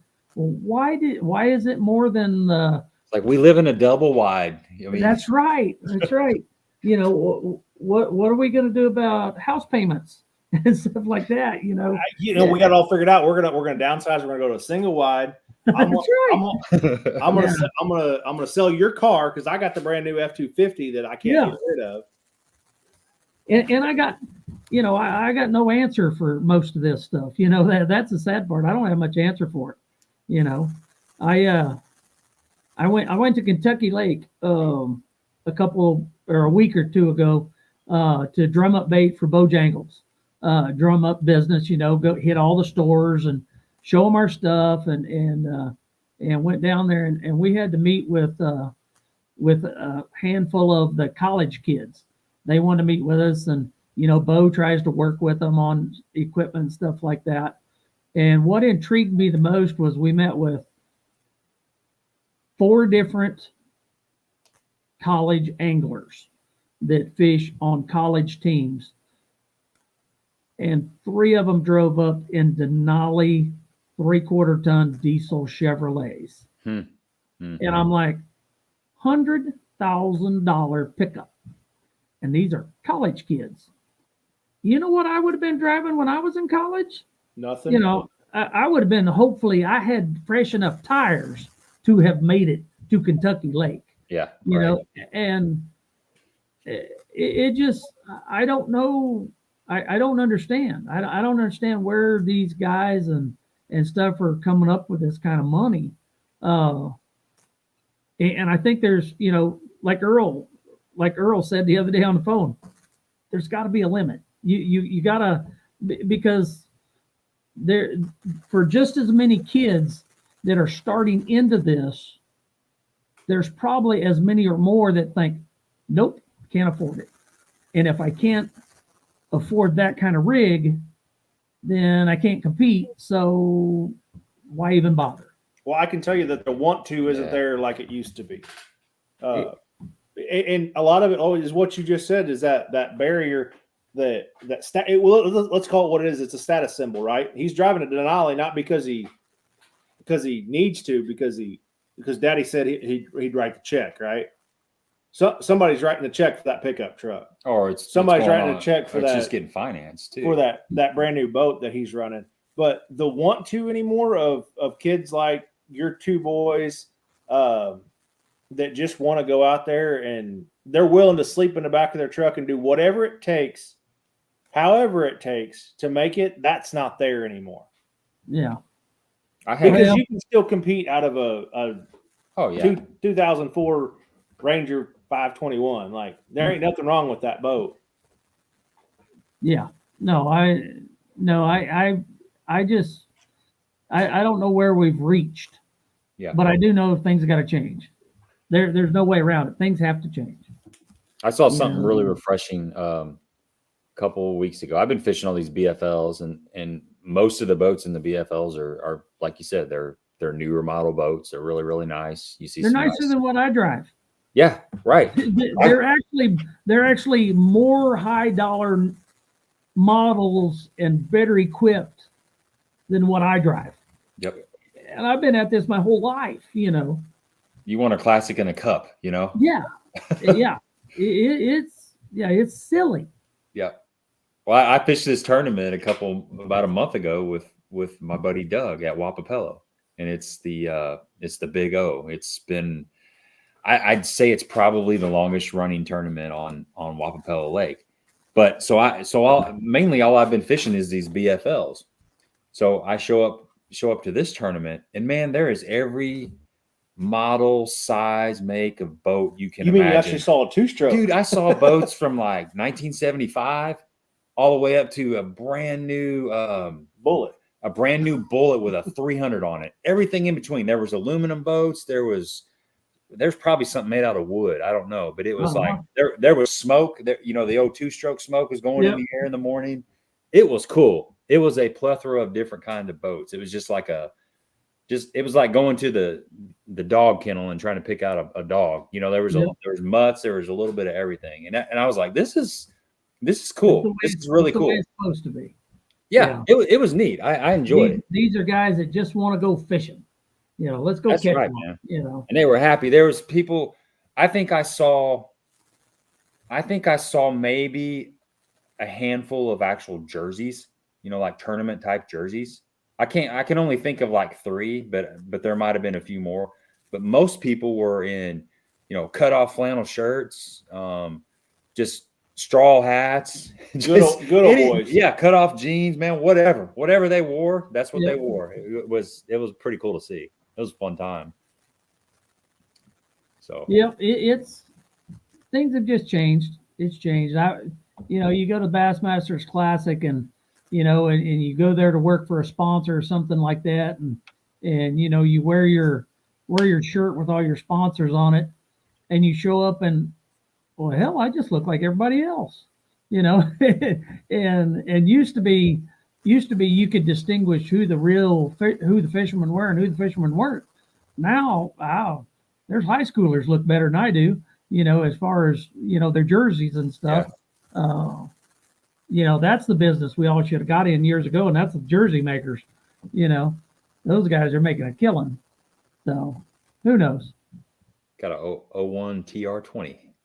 Good boat. That's right. That's one that you got to drive. It don't take nothing to catch a fish. I mean, if it floats and goes down the pond a little bit, I'm happy. Well, I mean, look what we're talking about that, and look what you and I fish out of. Yeah, just little 16-foot John boats. Just I mean, old green John around boat. here. I mean, all these lakes are less than 3,000 acres. You can do just fine in a small John boat. Sure. I mean, it did take you a little bit to get from point A to point B, but Yeah, whatever. 20 miles an hour. We were out on the water yesterday, and an old buddy of mine that lives right here on Lake of the Ozarks, Jim Stamper. We seen him, and when we seen him, I thought, holy crap, he's a long ways away from takeoff. And that old piece of crap boat he runs.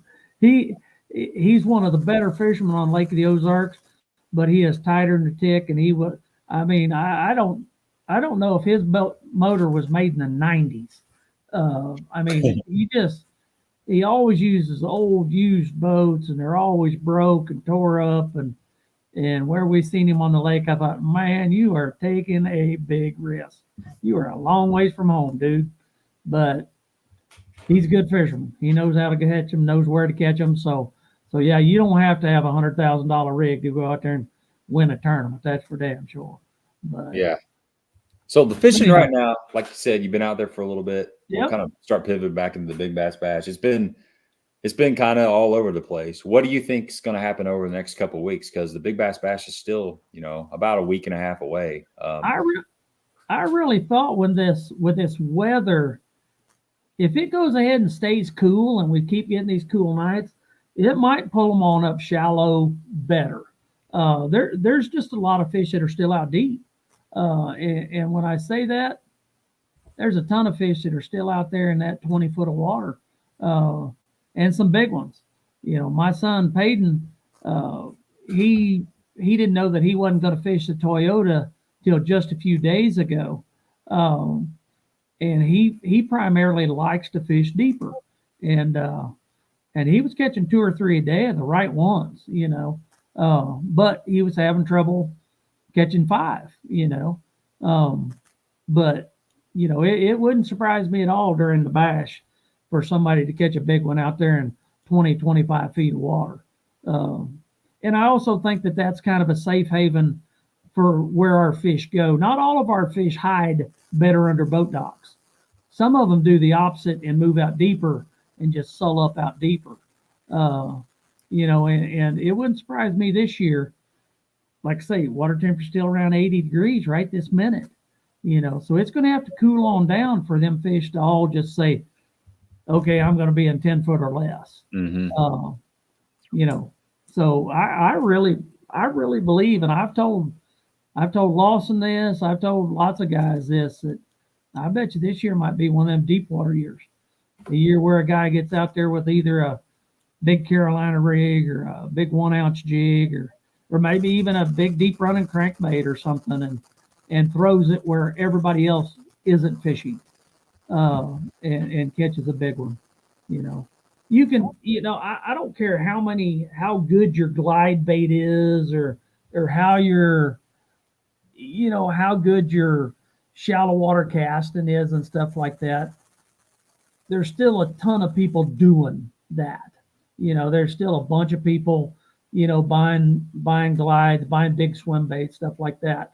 And when I say a bunch of people, you throw 3,000 to 3,500 people out there.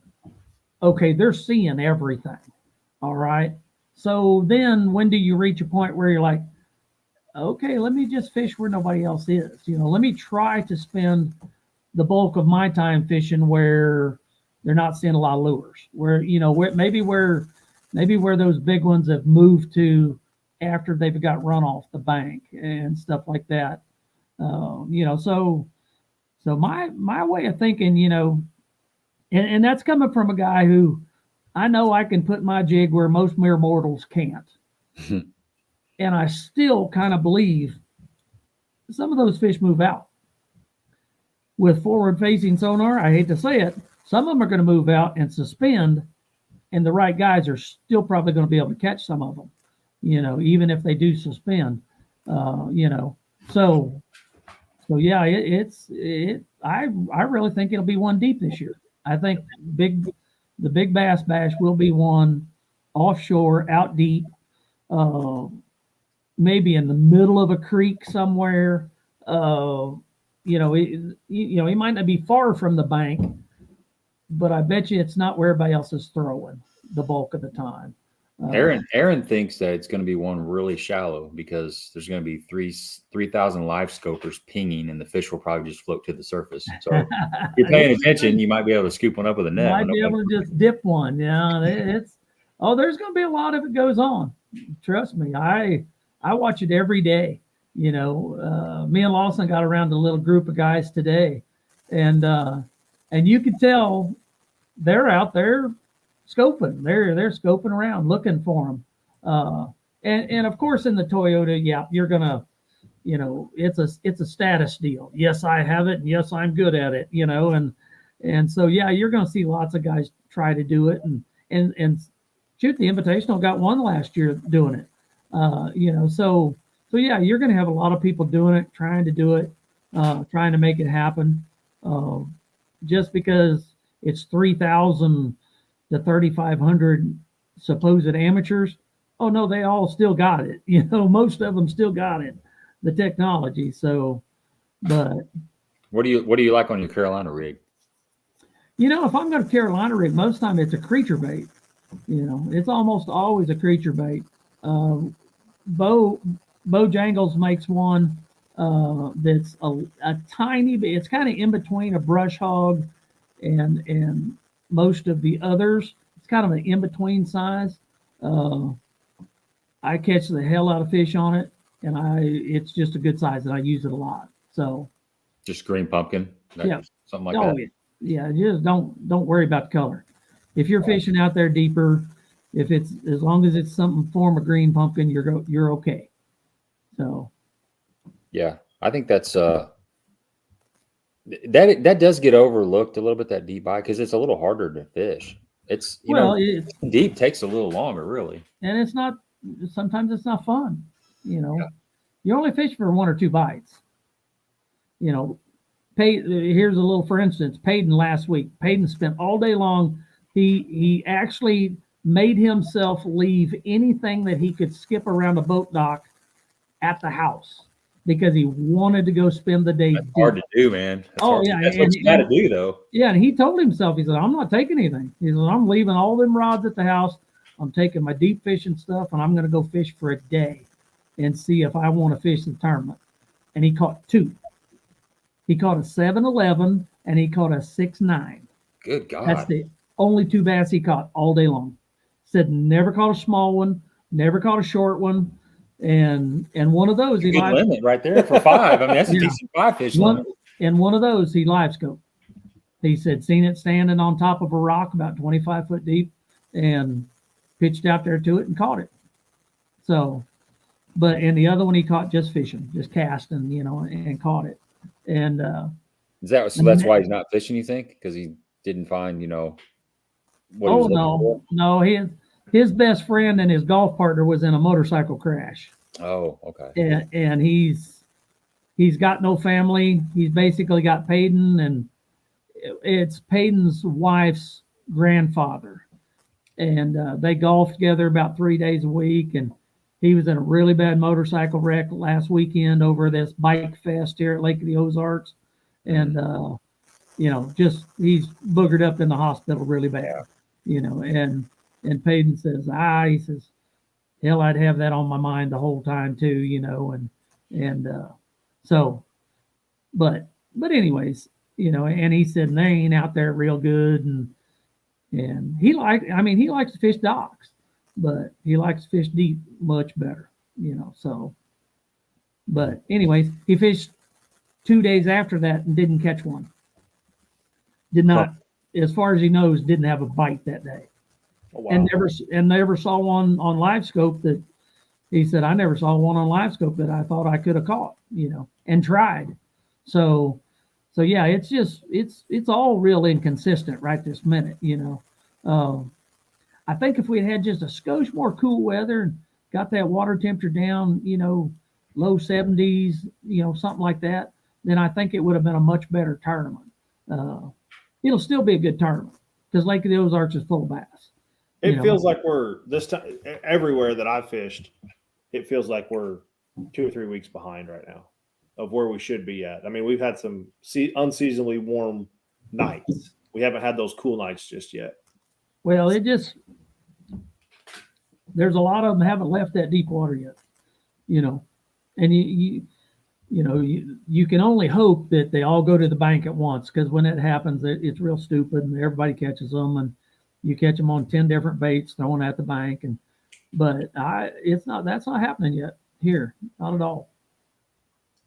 Yeah, definitely. It's definitely always thoughts and prayers for people that are going through tough times. Prayers help, man. There's no doubt about it. Yeah, he's actually he was cheering on the damn football game last night. He's doing a lot better. Good. But it broke both of his hands, broke both his hands, broke all of his ribs, Jeez. collapsed one lung, and the pictures, he skidded down the road about 100 feet, and of course during Bike Fest, they were all running around with their bandanas and no helmets and stuff like that. And Payton says, looks like from the boobies up, it looks like you tried to fillet him. He said just skin grafts everywhere, and it tore his butt up. Not a good deal. But he's a tough old bird, but thanks Stephanie. That means a lot, but these are how are you doing? You spent these are bass tournaments too. Life still happens, you still got to go through life and everything. Yeah. So are you recovering? You said you spent 30 days in the hospital. Yeah, I'm doing good. I'm doing all right. I'm still, I don't have the stamina I did at one time, I'm still recovering, getting that back a little bit, but I feel good fishing the last 3 or 4 days. My butt's dragging my tracks out right now. I'm pretty tired right now, but I've enjoyed the last few days fishing. But yeah, I'm doing good, feeling good. Good. It's amazing how you set the hook a couple times and it kind of fires you back up. That's right. That boat flopped about a 4-pounder. Lawson said, "You need my help?" I said, "Hell no, I don't need your help. I got this." It's like riding a bike. That's why God made 20-pound line. I'm a little old and decrepit, but I'm not, completely immobile here. I said, "Step back, watch out." But I wanted to do something. Now, every time you've been on here, we've all guessed what we think the winning bait is going to be, and we've all been close a time or two. But I actually wrote it down. I wrote a little chart down so I can document this. And I thought tonight we'd do a couple things. okay. We would just take a guess at what we thought the first, second, and third place weights were going to be. And then we would also guess what we thought the first, second, and third place bass was going to come on as far as, technique. You're getting real deep. I'm just kind of each year I want to expand this and keep it a little bit interesting. I did this. Now I did this on the Bass and Bob Roundtable. You did talking about what was going to win the deal. We got comments back on that deal saying, "Oh, those guys never guess what it takes. Why do we listen to those guys?" And I'm like, a month ahead of the tournament, a guess is all you're getting. That's as good as it can get. I think I can get pretty close this time. I have to go back and look at our notes, but we've hit it a couple times, I think. I mean, yeah. Well, we had one on the Hibdon jig. Yep. That happened last year? That was 2 years ago. 2 years ago, yeah. And then last year it was on a shaky head. Right. I said a shaky head. Yep. One time I said a shaky head. You had it nailed dead on the weight too last year. I think I did. Probably the color too, and maybe they put some spike at chartreuse on there too. I don't know, but we've nailed it a couple times throughout the last couple of years. All right, well let me hear your two guesses first. Let's do it. Okay, I'll go with the weight. I think I'm going to do first, second, and third place on the weight, and I'm going to write this all down. I think since it's fall tournament, it's going to be less than 7 pounds.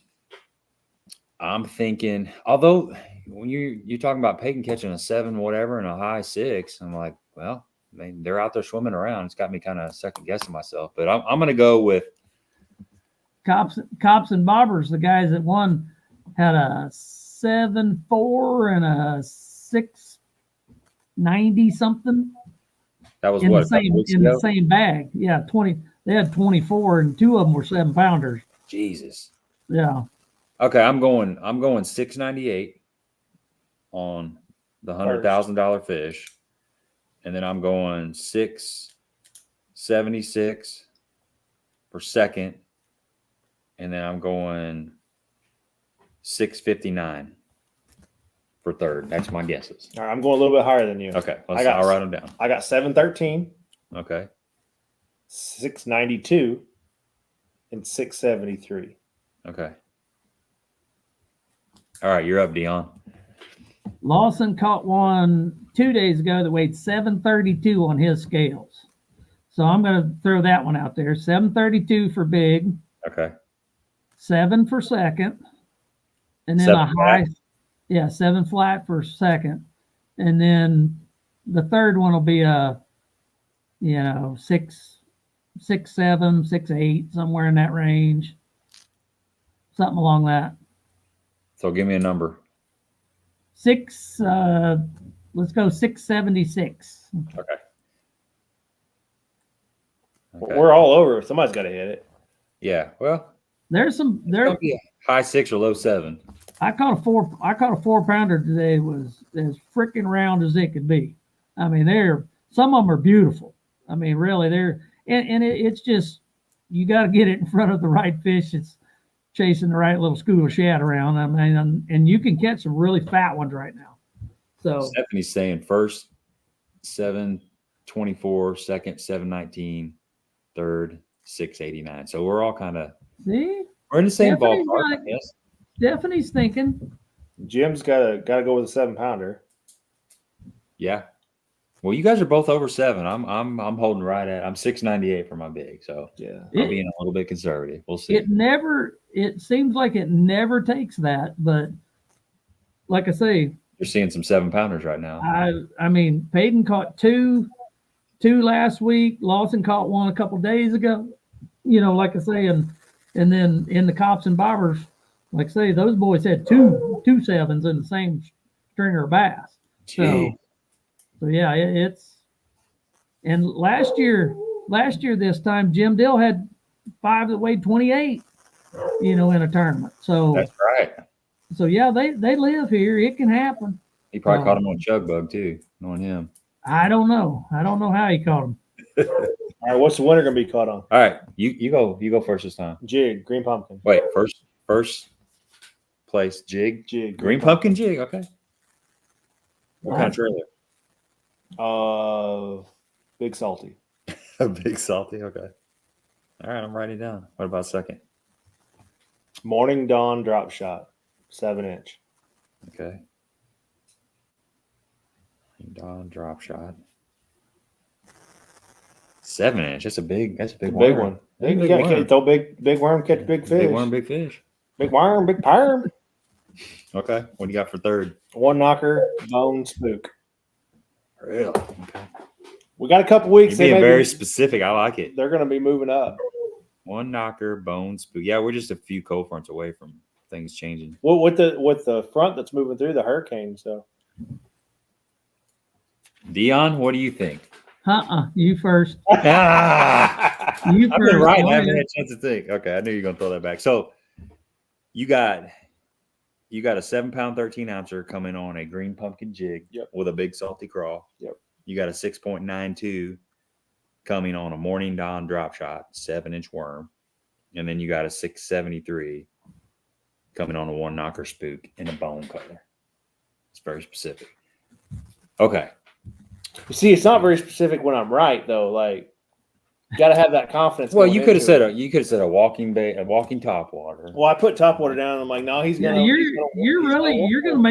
You're gonna make me sell some damn fishing tackles. What you're doing? That's exactly what I'm trying to do. Right, you're doing a great job. I mean, you're just leading me right into Bojangles right here. I mean, that's okay. He's throwing out softballs. I know. That's right. Serving it up. You're welcome.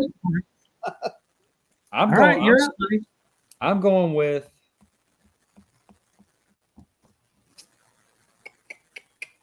a glide bait. And For number one? Yep. I'm going with a glide bait. That's something that can catch you a fish up shallow around docks, but you can still scope with it out deep over tops of brush piles. And I'm going to say like I'm even going to say like a 7-inch Chad shad or a Chad shad. So we'll try Chad shad. Just gizzard shad in color. I don't know exactly what color. I don't know. I don't fish them enough to know, but we're going with a Chad shad glide bait. And I think second place is going to be, I think it's going to be a little bit different. I think second place is going to come kind of that mid depth. So I'm thinking somebody's going to be throwing a kind of more of a Magnum shaky head. So we're going to say like a 3/8 ounce shaky head with a 7-inch straight tail worm. And it's going to be is it a Bojangles worm? It's going to be a Bojangles worm with green pumpkin too. Might as well. Green pumpkin. Throwing them out there, bud. Throwing them out there. Okay. You're killing it. You're killing it. You're going to be on the pro staff. We're going to make these poor people puke on Bojangles before it's over with. That's right. We'll shut down the website. What's a good Bojangles trailer? For a good jig? Trailer? Oh, that Cook Crawl is the one I throw 99% of the time. But when I want to catch a big one, I put on that creature bait most of the time on the back of the jig.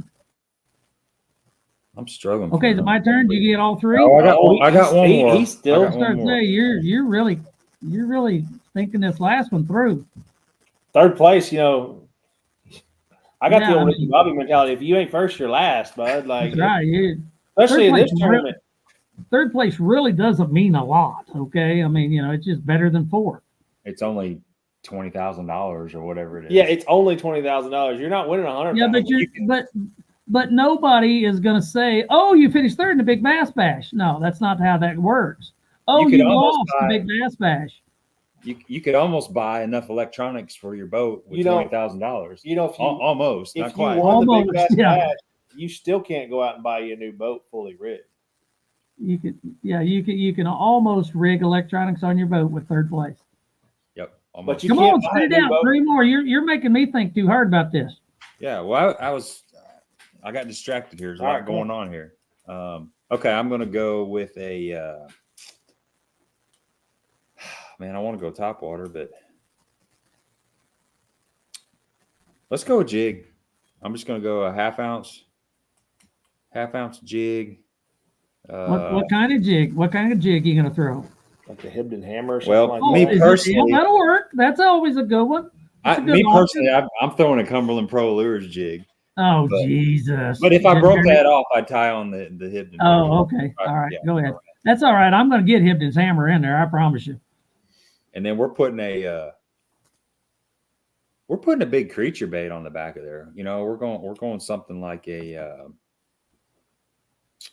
some kind of like a Bojangles Z Daddy or something like that. Yeah, I was thinking something like a brush hoggish kind of something a little bit bigger. So I'm just going to put brush hog trailer. Oh, thanks. I'm trying, bud. I really. I don't want to call you. I don't want to call you Richard Cranium, but hey, that's what I'm thinking right now. Come on. A creature style bait. We'll say that. A creature, whatever brand. All the hours I spent on this show, and you say a creature style. Yeah. Huh? I'm gonna steal Richard Cranium from you. I never heard Richard Cranium. Yep. All right, Dion, you're up. You can explain that to the slow people after I'm off. All right. No, I'm going to go with a Hibdon's hammer, 3/4 ounce jig, and it's going to have on the Z-Hog trailer on the back of it, and that's going to be for fishing out deeper. My second offering is probably going to be number 2. What color jig? Green pumpkin. Did you say green pumpkin? Green pumpkin. How can you? Do you ever listen to what I talk about on this Well, show? I thought it had some fancy name, like some No, Pippin's, just like go peanut butter go jelly. green pumpkin. Yeah, they call it something crazy, but it's green pumpkin in the end. Okay. Now, When you win, I want to make sure I got it right. Something I do a lot of times is I do throw a little bit of color on my trailer. I do mix up my colors on my trailers, like when I throw that creature bait made by Bojangles. It's the shorter one of the two. He makes two, and I think it's called a Z-Hog. But anyways, I throw like summer Crock on it, which is green pumpkin with chartreuse in it. Or I throw Bama Bug a lot, because it's got a little bit of purpley color to it. But I always try to mix my color up on my trailer a little bit on it. I like a purpley color. Huh? I like a purpley color. Yeah, I mix up my trailer on the back of that a little bit. My next offering, number 2, is going to be a smoke pole on a... Hey, this is a family show here, Dion. A smoke pole. It is a straight tail, cut tail worm made by Bojangles. Okay. And I'm going to throw it on an 1/8 ounce head. Ooh. And that's going to be around docks and around shallow and fishing that. That's going to get number 2. And then number 3 is going to be on a 1/2 ounce Hibdon's hammer jig, and it's going to have a Z Daddy trailer on it. And I am going to throw that at every boat dock on the planet. And I think that's how the top 3 is going to go as far as I'm concerned. Okay, I think a Z Daddy. I heard you say that, right? That's a Z Daddy. Yeah. Can you see that? Yep. Okay. That's going to be one of them. And that's what's going to be on my shallow jig. That's going to be what I throw on my shallow jig most of the time. And like I say, I do the same thing with it. I throw a lot of green pumpkin stuff, and my colors on the trailer are going to get mixed up. I'm going to throw some with a little bit brighter colors on the back, like either summer craw or one of those. I like the cook craw, that big cook craw, but you said I can only have 3. The cook craw, though. Pole? Did you just make that up? Is there actually something called a smoke pole? Oh, no, it's straight tail worm. Oh, okay. So that was what number? That's number 2. Number 2, the smoke pole on a light, what weight head? A fairly light, like an 1/8 ounce. Okay. Shaky head. Green pumpkin blue, is that what you said? No, it's probably just going to be green pumpkin. Okay. OGP. Yeah, I don't like to go too technical on that. Kind of like how I like my steak. So that's kind of a little cut. That's a little cut tail worm, kind of. Sure. Yeah. Okay. It's called a smoke pole. What was the other crawl that you wanted on your big jig? It's that creature bait, that Z Daddy creature bait. Did we already pass it? I think we already passed it. Yeah, it was on the screen just a minute ago. Okay. It might be page 2. I'm not the best. On the very first page you guys brought up. That tramp stamp looks like there's a good the Z Daddy. Yeah, this deal right the third one from the left. Oh, that log hog? Yeah, log hog. There you go. Okay. We throw that a bunch on the back of a jig. And it's just like it's a good in-between size, and it fits better on the jig than when you get it, you put it on the back of a big jig, you'll see what I mean. That's kind of what I was talking about, Dion, throwing like I said a 1/2 ounce jig, but something like that as a trailer. Well, I was thinking. I'm thinking somebody's going to catch one out there way deep. Mm-hmm. I think somebody's going to swallow one up out there in 20 feet of water, and it's a cool color. That tramp stamp. Yeah, it's got it's got a laminate. That's the neat thing about our Bojangle stuff. Our laminates are second to none. Yeah, that's pretty sweet, man. There's a lot going on in there. We've got some plum colors laminated, Bama Bug, and some of those. Holy crap, they're beautiful colors. So yeah, those are fancy. Yeah, and that's a good bait to Texas rig too. We Texas rig the heck out of it because it's just a good in between size. But they look good in the mat. Going through a mat. I think Doug would like that bait right there. Doug really likes that bigger kind of, Have we got any other questions with what we're doing on the? We got all three. We got all three of our guesses. I missed third though. What'd you have for third? I missed it. Half ounce. A half-ounce jig. Yep, half ounce Hibdon hammer with that Z crawl. Okay. Same deal. Green pumpkin, but I'm going to mix up my trailer colors a little bit depending on water clarity and stuff like that.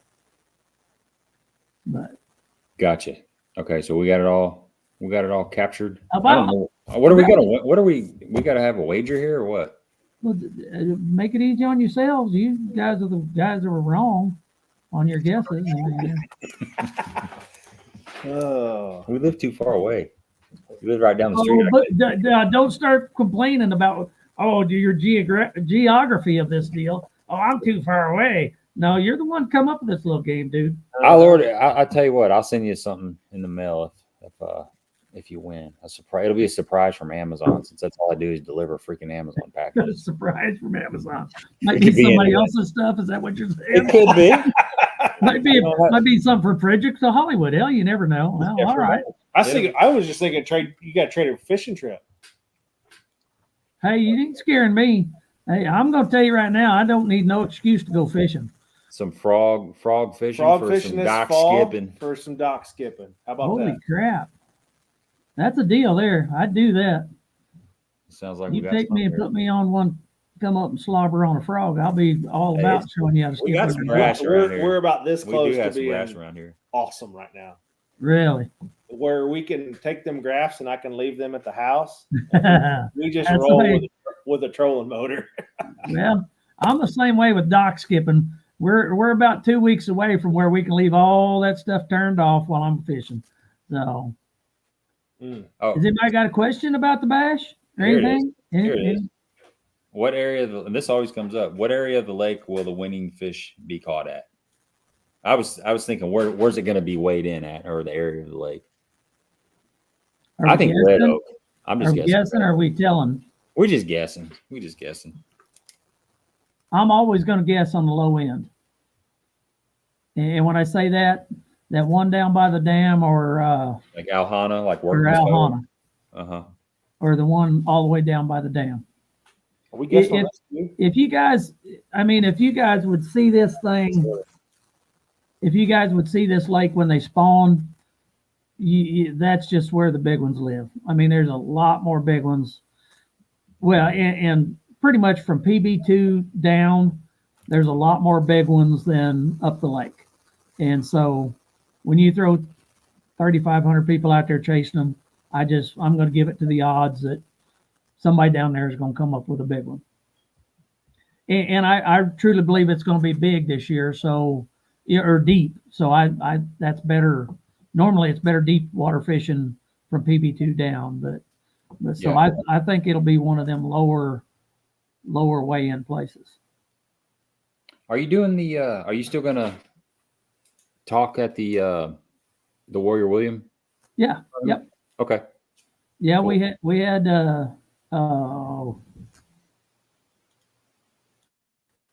had one of them on the podcast last week. Okay. Cool. Jay Biffa. Oh yeah. We right. had Jay on the podcast last week talking about the, Warrior William Dion. Yeah, I'm going to talk and might even fish it. Who knows? I think it's about filled up. He was on here last week and he said there was only 10 spots available. So if anybody on here is You don't make considering me doing do that. that. Come on, dude. Huh? You come up and talk and tell all them disgruntled bass fishermen how to catch a fish. They'll let you fish.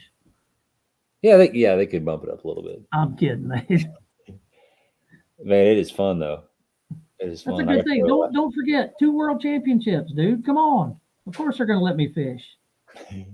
I think they'll let you slide in there. No, Sure. they told me if I'd come and talk, you come and entertain the troops and you can get in. I'm like, okay.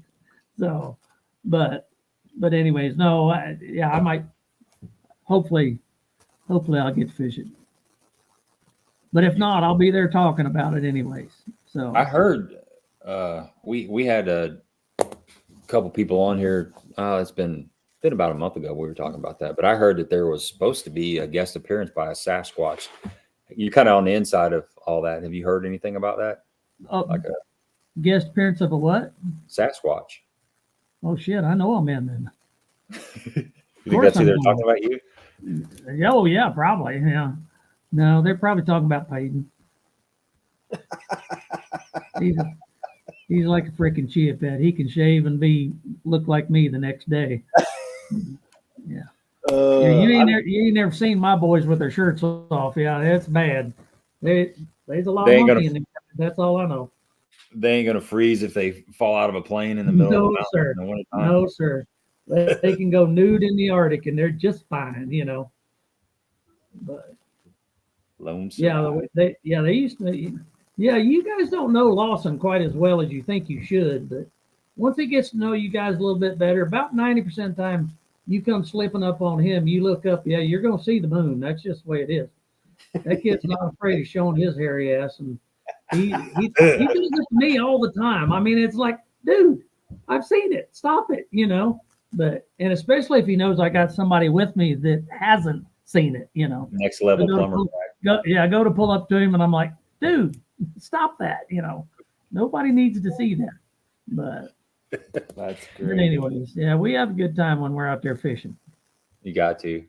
Hey, all right, we got another serious question. Anything, we have talked about everything but bass fishing. I had a question for you, Dion. I don't think we talked about this last. My wife said it was a 60-inch deck. I'm just joking with you. We were talking about mower. We all know you're lying now. That's right. What is in that cup, Dion? That's right. It was a hard day. I've been hitting it hard for 2 hours at least. Is it 10 cup at least? No. If I was that way, I'd have been asleep an hour and a half ago. It's avian water from a private spring in the Himalayan mountains. That's right. Spring water from the Lake of the Ozarks, Niagara Arm or something. I don't know. There you go. Well, I'm not drinking the Niagara water because it really crapped on me last year. So no, I'm not doing that. I wanted to know the story, and this is a little rabbit hole sideways probably, but the story of the Gator bug. Like, how did that get started? I don't think you've ever told that on here. We talked about the Gets It tube one time, but we haven't really talked about it. The Gator bug was a 6th grade project, kind of for art class, really. We had to make something. We had to make something, for art class that was like a wild critter. There was people made, paper birds, and there was people that made, little fish deals and stuff like that. And, we've always made our own baits and stuff like that, or a lot of worms and stuff. And needless to say, Dad says, "Oh hell, make a crawdad or something like that." And I took plaster of Paris and took a live crawdad and molded it in there and took the crawdad out of it. And Dad says, "All right, pour it full of rubber and let's see what it looks like." And poured it full of rubber and pulled it out of there. And as soon as I pulled it out of there, Dad went, "Wow, that looks a lot better than I thought it was going to." He said, "That's going to look good on the back of a jig." And that's how it started, and it, went from there. I caught some on it today. That's the crazy thing. Are you still there?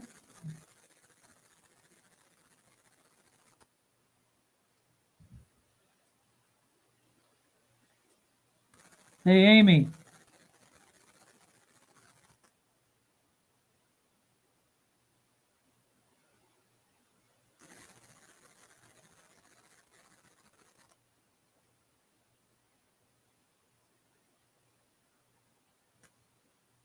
Hey, Amy or Tony.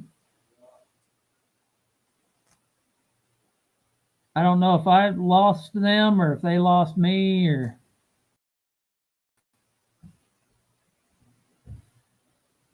We're back. Can you hear us? Oh, they're back.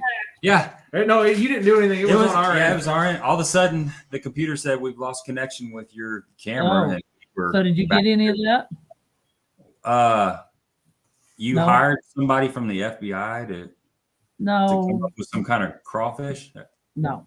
Oh, that's not what. No, we didn't get Wrong story. Different story, probably closer to truth.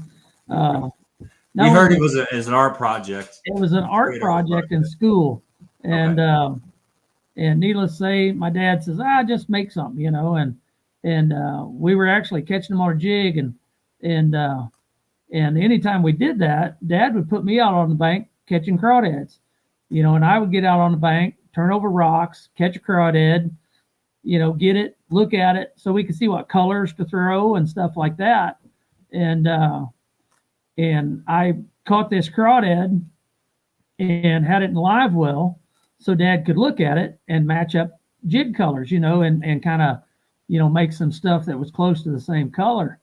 And I had this crawdad in the live well, and he says, well, hell, take that crawdad. He said, we'll make a worm mold out of it.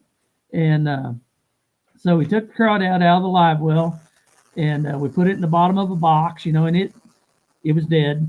No, don't get too environmentally right on me. The crawdad died. We put it in a box. We poured plaster Paris over it to make the mold. And then after the plaster Paris dies, you take the crawdad back out, and you've got the hole where your stuff's at. He said, all right, pour it full of green rubber. And I melted down some rubber, poured it in there, and stripped it out of there. And as soon as I stripped it out of there, Dad went, uh-oh, that looks pretty good, you know. He says, I bet if I strung that up on the back of my jig, that would look really good. And needless to say, the Gator bug was born. And everybody says, well, why didn't you name it the Dion bug? And I said, well, because I was, you know, 12 years old and didn't have much of a name in the bass fishing game at that point in time. So well, you named it after the hero, didn't you? We figured Gator bug might sell a few more, you know. So, yeah. Well, you named it after your hero. That's right. That's right. That's cool, man. I didn't realize that. Yeah. That's got to be one of the. I mean, I imagine there's not many baits that was actually took a live creature or a formerly live creature and poured, you know, the mold around the actual. Well, creature. that's, you know, back in the day, that's how a lot of that stuff was originally made. You know, They did it with a ad or something too. Yeah, you had to have an outline, you know, what you wanted it to be. So yeah, that's true. You know, so that's how it was. It's so far removed from that nowadays. You know, everything's done on like a CNC machine, and it's all done on the computer, and well, they can 3D print, scan it, and then 3D print it. Yeah. That was old timey stuff there, boys. Hey, anybody got any questions on here? If you got any questions for Dion before we wrap this up, get them on here, and we'll try to run through them real quick. We did have a winner, Davis BA5. You are the winner. So congratulations. Get a hold of me on Facebook at Gabe Montgomery Fishing, 10 Horse Monty, or on Instagram, excuse me, 10 Horse Monty 6, and I will get you taken care of. So appreciate it, everybody. He was on there before we lost the stream. So. yeah, he was on there right at the beginning there. I think everybody will, you know, you give every week that the weather is like it is right now, you know, these cool nights and stuff, fishing's going to get better and better and better. But I think it's not going to move along quite as fast as it normally does, you know. So I think there's still going to be enough of them deep that somebody might catch one out there in, you know, 20, 25 feet. You know, I really do. So, and the lake's not getting a lot of water movement, so it's fairly clear. Does it have a thermocline or anything? Does that lake get a thermocline in it? Sure, absolutely. Okay. Absolutely. Well, honestly, I'm hoping for a green pumpkin jig with a big salty trailer and then a little dock skipping in Lake of the Ozarks in 2 weeks. So that's what I'm hoping for. Yeah. Oh, yeah, absolutely. Brad's probably fishing the regional down there at Pickwick. We got the BFL regional coming up next Pickwick. week. I tell you what, the last time I was down there, I used a biffle head, you know, one of them loose head hooks, and that Z craw deal, like I was showing you there, with the two little kicker craws. I was throwing one of them in green pumpkin, And man, I caught the devil out of them. You know, throwing it out on them flats and stuff, you know, just covering a lot of water with it. I throw it a great big Do heavy you slow one. reel it? Do you slow reel it? Yeah. Or you Yeah, it's like a spinnerbait. You just throw it out there on a 3/4 ounce head out there in that 5-6 foot of water and just wind it back. And it's just bumping along the bottom, you know, just coming along the bottom, bumping. And I gained a lot of faith in it there on those TVA lakes. I mean, that's a rig I throw a lot, you know, now. So yeah, I got a buddy that lives on Kentucky Lake, and he's a big fan of that same bait, just doing it the same way you just said. And you can cover lots of water. It's not like it's really a slow deal. You know, you can cover a lot of territory. So, and the only other thing I would do on Pickwick, I finished in the top 10 down there once, flipping boat docks in Yellow Creek, you know, pitching a little jig around, a little brown jig like what I do here. So, but that'd be my two options. Another little short question. What's your go-to weight on a jig? It depends on what I'm doing. If I'm up shallow, I like to use the lightest one I can get by with, according to the wind or the cover. If I'm putting it through a lot of stuff, like a lot of brush, you know, there's a lot of times I use at least a 1/2 ounce, you know, because I want my jig to go in the brush, not just float over it. If I'm pitching at logs and stuff like that, then I want to lighten it up, you know, because then you're just kind of laying it in there next to something, you know, and so I will lighten it up a little bit. Boat docks, you know, it depends on the depth. If they're less than 5 foot, it's going to be a 3/8 or a 1/4, something like that. I like a floating, you know, I like for my stuff to float to the bottom. I want it to look good, you know, and look natural floating to the bottom. But when you have to go to a heavier one, you know, whether it be the wind or whether it be current or whatever, you know, sometime in your cast with a jig, you need it to get on the bottom, you know, or you need it to get close to the bottom, because most of the time when you're pitching a jig, you are imitating a crawdad a lot, you know, so you want part of your cast to be on the bottom. If you're imitating bluegills, then you can swim your jig along, keep it up off the bottom. And when I do that, I'm going to adjust my trailers. I throw that Z Daddy a lot when I'm swimming my jig, because then I got a little kicker tail to follow my jig along. You know, when I'm pitching it out there and solely working it on the bottom, you know, about 90% of the time, it's going to have a crawdad on it. You know, it's going to have a crawdad on it. I'm going to make it look natural, you know. So cool. Hopefully that answered your question. Yeah, great answer. Let's wrap this up. You've been fishing for 4 days. You need some rest. We've been talking. We've covered a lot of ground. We got everything. I'm not going tomorrow, so yeah. Take a day off. Yeah, I told them they could all kiss my butt. I'm not going tomorrow. I got to get some rest. I bet they breathed a little sigh of relief for tomorrow. Oh hell yeah! Me and Bo were in the boat today with Lawson, and you know, I get fatigued a little bit, so I want to sit down.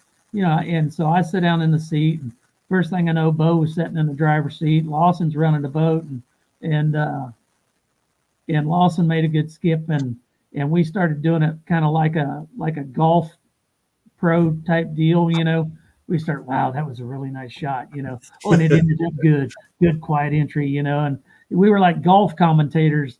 And Bo says, "Oh my gosh, this has got to be our next podcast. We got to do this." He said, "This is so funny," you know, and you know, and we were like, "Oh," and he missed that one, you know, and it was so close, you know, such a great try, you know, but yeah, so we might have to make this look interesting someday, you know.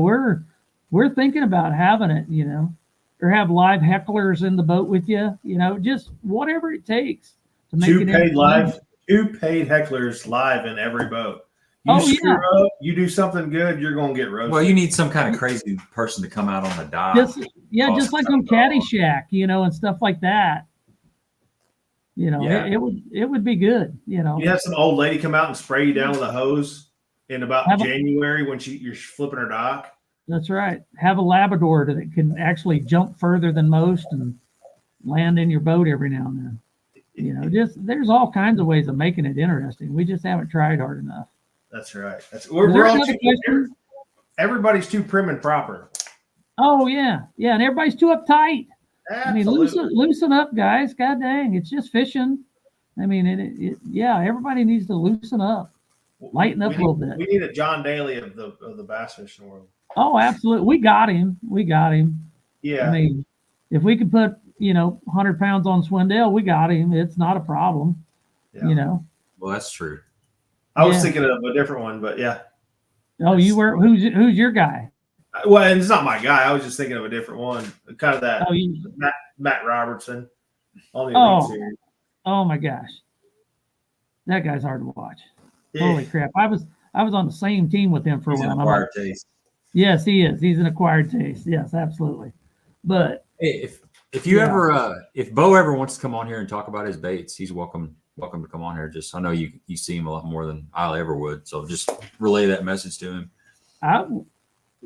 Just set it up for him. Whatever you want to do, yeah, we can do that. The great thing about Bo, Bo's been in the industry for many years through hunting and stuff. So Bo's well spoken, does a good job with interviews and stuff. So yeah, he'd be a good guy to have on the show. Sweet. Even if you just had him on there part time or something with me or Lawson or something. Whatever. We could do a threesome. Hey, ease up on that. Come on, That's dude. smoke pole. Start talking about that smoke pole. Don't put that crap out there on the internet. You know how fast that can go. I just today watched the last part of Ellen's new comedian deal on Netflix. Who? Holy crap! Ellen, they crucified her. Really? She said one mean thing to somebody, and they took her clean off the network. So, you gotta be careful. You can't say nothing anymore. No, you can't say LBGTPW X or Y. Yeah, you got to be careful. Plus, you forgot the plus at the end somewhere. Yeah. No, it's like we said, lighten up. This is entertainment. We're trying to entertain you people. Everybody lighten up. So yeah. We're just a bunch of rednecks that like to catch little green and brown. It's not personal. It's just fun. No. Yeah. But anyways, yeah. We'll be in touch. Well, you make sure you sharpen the hooks on my frog. I got them ready. You guys are going to lose on that deal badly. We're ready, man. I'm fairly confident in my guesses this year. Well, I got it written down. We will definitely, and we got. He wrote it in pencil, so yeah. He'll adjust that as we go because he knows I won't remember in the morning what I said. So, well, it's on the internet now. It's my show. I can write with whatever. Yeah, the way it is. Yeah, it's on the internet. You can't lie about that. Shit. All right, we're gonna wrap this up, man. Dion, all right, for coming on here and spending time with us. It's always a blast. You betcha. Anytime, boys.